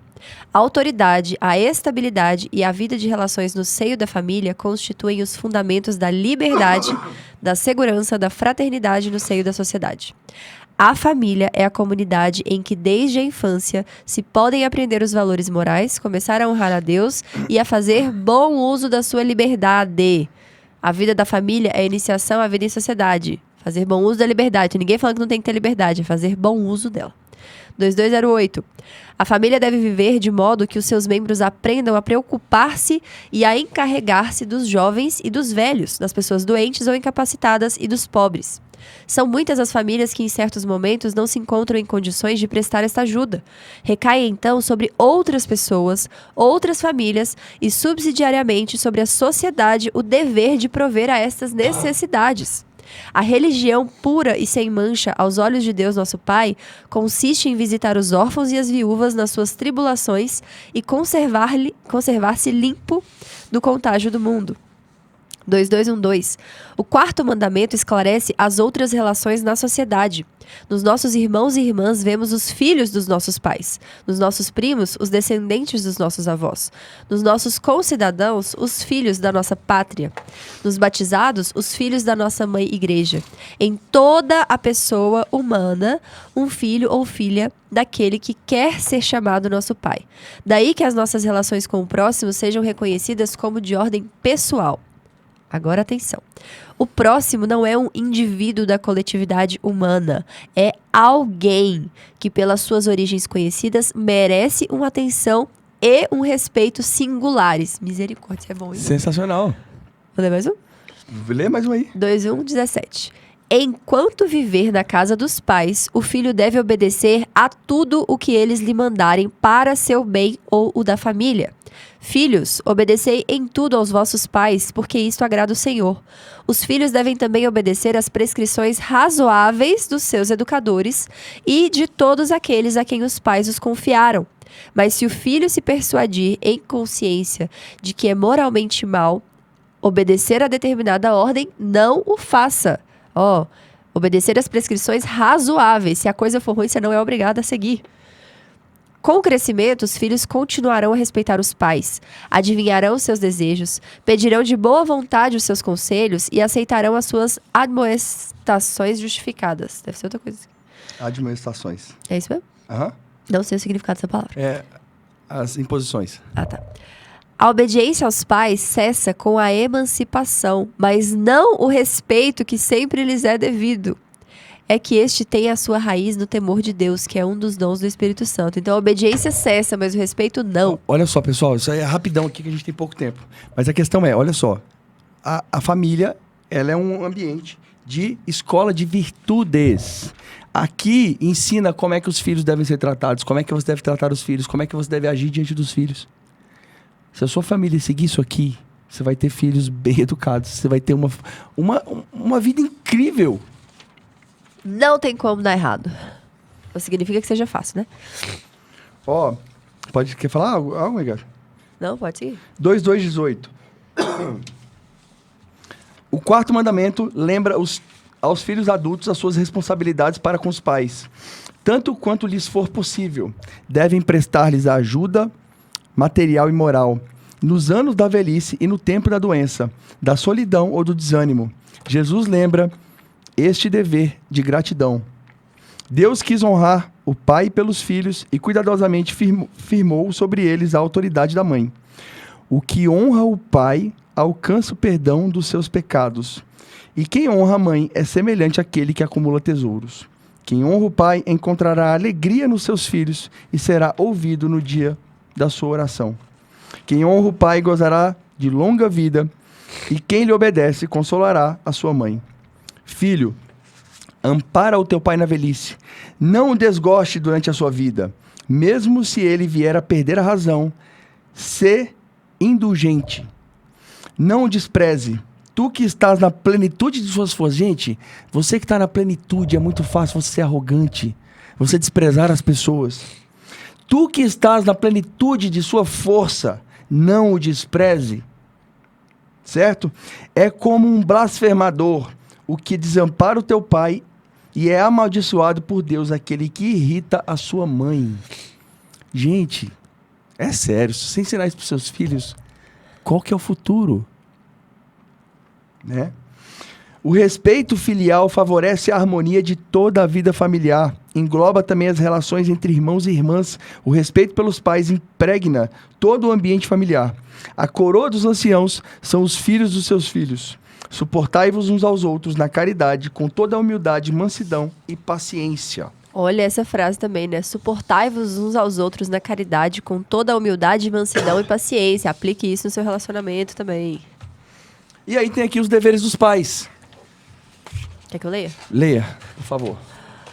Os pais são os primeiros responsáveis pela educação dos filhos. Testemunham essa responsabilidade primeiro pela criação de um lar onde são regra a ternura, o perdão, o respeito, a fidelidade e o serviço desinteressado. Tá escrito aqui, ó. Tô inventando, não.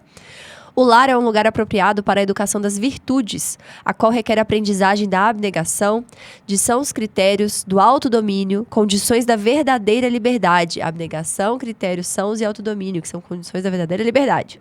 Os pais ensinarão os filhos a subordinar as dimensões físicas e instintivas às dimensões interiores e espirituais. Os pais têm a grave responsabilidade de dar bons exemplos aos filhos. Sabendo reconhecer diante deles os próprios defeitos, serão mais capazes de os guiar e corrigir. Aquele que ama o seu filho castiga-o com frequência. Aquele que dá ensinamentos ao seu filho será louvado. E vós, pais, não irriteis os vossos filhos. Pelo contrário, educai-os com disciplina e advertências inspiradas pelo Senhor. A fecundidade do amor conjugal não se reduz apenas à procriação dos filhos. Deve também estender-se à sua educação moral e à sua formação espiritual. O papel dos pais na educação é de tal importância que é impossível substituí-los. O direito e o dever da educação são primordiais e inalienáveis para os pais. Os pais devem olhar para os seus filhos como filhos de Deus e respeitá-los como pessoas humanas. Educarão seus filhos no cumprimento da lei de Deus, na medida em que eles próprios se mostrarem obedientes à vontade do Pai dos céus. Gente, está tudo escrito. Não fomos eu e Natan que criamos esse manual. Nós pegamos recortes propícios, né, do tema de hoje. Mas existe um manual de conduta que, mais uma vez, independente do que você acredite, você há de concordar que pelo pouco que nós lemos aqui, já dá pra ver que essas são orientações para uma vida que dá certo, né? É o que eu falo, assim, a gente falou aqui sobre 4 pilares. A gente falou sobre comunicação eficiente, isso é importante, sem dúvida nenhuma. A gente falou que o serviço é importante. A gente falou sobre intimidade. E a gente falou sobre a importância da comunicação e do serviço para uma melhor intimidade. E a gente falou sobre um outro pilar, um quarto, que eu posso dizer que ele é o principal de todos, que é a Igreja Católica. Como eu falei, eu não estou querendo que você creia em Deus. Não é esse o objetivo com essa comunicação de hoje, tá? Eu tô querendo te trazer informações concretas e que funcionam. É só você que crê em outra religião, tem um outro modo de vida ou não crê em nada, pega esse manual e aplica somente as ferramentas, somente o que tem que ser feito, tá? Somente isso. Pega os seus filhos e educa os seus filhos. Pega sua esposa e a ame. Natan, não acredita em Cristo. Tá, mas você sabe da história. Finge que Cristo é uma mitologia. E aplica o amor que ele aplicou à igreja. Faça isso, né? Diante da igreja e fala assim, olha, Pai, perdoa-lhes, né? Não faço, não, eles não sabem o que fazem. Diante de uma dificuldade na sua vida, diante de um problema que a sua esposa tem, a maneira como ela te trata, fale assim, universo, perdoa, ela não sabe o que faz. Faça isso. E leia esse documento, né? Como a gente falou, um manual, um código de conduta para uma vida que dá certo. Independente do que você acredite, tem coisas aqui que você aplicando, independente de coração, não é balela para depois você passar a acreditar em alguma coisa. Independente do que você acreditar. Foi ótimo a sua sutileza aqui. Independente do que você acreditar, você vai encontrar nessas orientações solução para muitos problemas que, por vezes, você passa anos tentando resolver, ou pior, problemas que dominam a sua vida. E aí, quando você se vê dominado pelos problemas, você fica sem condição de agir. Então, essa é uma alternativa, um farol. É um farol que está iluminando a direção a seguir para dar certo, né? O tema de hoje foi Pilares de um Casamento Incrível. Então, tudo que a gente falou aqui tem como objetivo te levar nesse ponto. Se você quer chegar nesse ponto do casamento incrível, existe um documento que pode ser um farol para sua vida. E você viu que lá existem orientações muito simples, né? Muito claras. E que vão, muitas vezes, de encontro e não ao encontro, né? Vão combater o que muitas pessoas falam sobre a igreja. Porque às vezes você tem uma birra com a igreja. Eu tô falando que você tenha que ir ou não ir, você faz o que você quiser. Mas às vezes você tem uma birra com a igreja porque você acha que ela prega coisas que na verdade ela não prega. Mas as pessoas disseminaram de forma maldosa para afastar pessoas de lá. Olha isso aqui, é só a última coisa. O primeiro os pais têm que criar um lar onde são regra a ternura, o perdão, o respeito, a fidelidade e o serviço desinteressado. Tá falando aqui que você tem que dar correada no seu filho, que você tem que botar ele pra ajoelhar no milho? Não tá falando, tá falando que a regra é a ternura, o perdão, o respeito, a fidelidade e o serviço desinteressado. E que quando você vier a castigar e corrigir o seu filho, que você faça isso com vistas ao bem dele. Não tá falando que é pra você quando você tá cansado, quando você tá irritado, quando você tá de saco cheio. Isso não está nas definições e nas orientações da igreja. É o contrário disso, é que a regra seja a ternura. Eu amei essa palavra aqui. A ternura, o perdão, o respeito. Essa é a regra. E quando você tiver que conduzir o seu filho pelo caminho correto, nas vezes que ele sair, que você o faça com os seus olhos mirando no alto, no bem daquela pessoa. Você nunca corrige nem o seu filho, nem o seu cônjuge, nem ninguém, com olhar no que é melhor pra você, mas sim no olhar do que é melhor pra ele ou para ela. E assim, por último, trazendo mais uma questão lógica da vida, né? Se alguém me perguntasse, falasse assim, Natan, tudo bem, entendi tudo isso e tal, mas cara, pra mim a igreja não vale de nada, por que eu vou seguir uma coisa que ninguém vale de nada? Eu falo que assim, existem várias maneiras de enxergar a vida. Existe uma delas é você achar que tudo acaba aqui e que tudo é material na sua vida. Ou seja, tudo é o bem que eu estou fazendo e o que eu estou recebendo ali e tal, e morreu, acabou. Mas existe a possibilidade de você acreditar na transcendência divina, né? No divino, em Cristo. A primeira forma que você vai acreditar vai te levar às coisas somente desse mundo, por uma questão simples. Sua visão é aqui e agora. A segunda forma, ela vai te levar a uma coisa extramundo, né? Tanto uma quanto a outra, a ciência não consegue explicar. Até porque, como que a ciência vai explicar algo divino, né? Mas isso já é constatável, por exemplo, pela física quântica e outras ciências. Constatação de coisas que acontecem que ninguém explica. Mas fato é que ninguém nunca vai provar isso, mas também nunca ninguém vai desprovar. E o hoje, se você é aquele cara que acredita só no agora, no que vê, o hoje te mostra que ninguém provou uma coisa e nem a outra. Fato é que, acreditando de um modo, a sua vida está limitada a esse mundo. Acreditando de outro modo, a sua vida não tem limite. Você tem como viver uma coisa muito maior. E aí, você vai escolher viver uma coisa maior ou uma coisa menor? Porque as duas são incertas. E é isso. Muito bom. Depois dessa finalização, fiquei sem palavras. Tinha até anotado um trem aqui, mas não vou falar mais não. Pode falar aí, né, cara? Não vou nada. Gente, é isso. Muito obrigada a todos que nos acompanharam neste... Caraca, já é o 7º episódio, hein? Parece que foi ontem que a gente sentava aqui. Se você teve uma ideia legal aí, escreve tipo nos comentários, porque esse tipo mostra que a gente tá acertando na comunicação. Ou seja, tá chegando aí, beleza? A gente quer um bom relacionamento e por isso a comunicação eficiente é fundamental.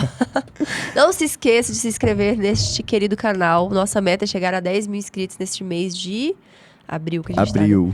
Pois é, estamos perto de bater os 9 e eu conto com vocês pra bater essa meta. E se Deus quiser, mais uma criança no começo do ano que vem.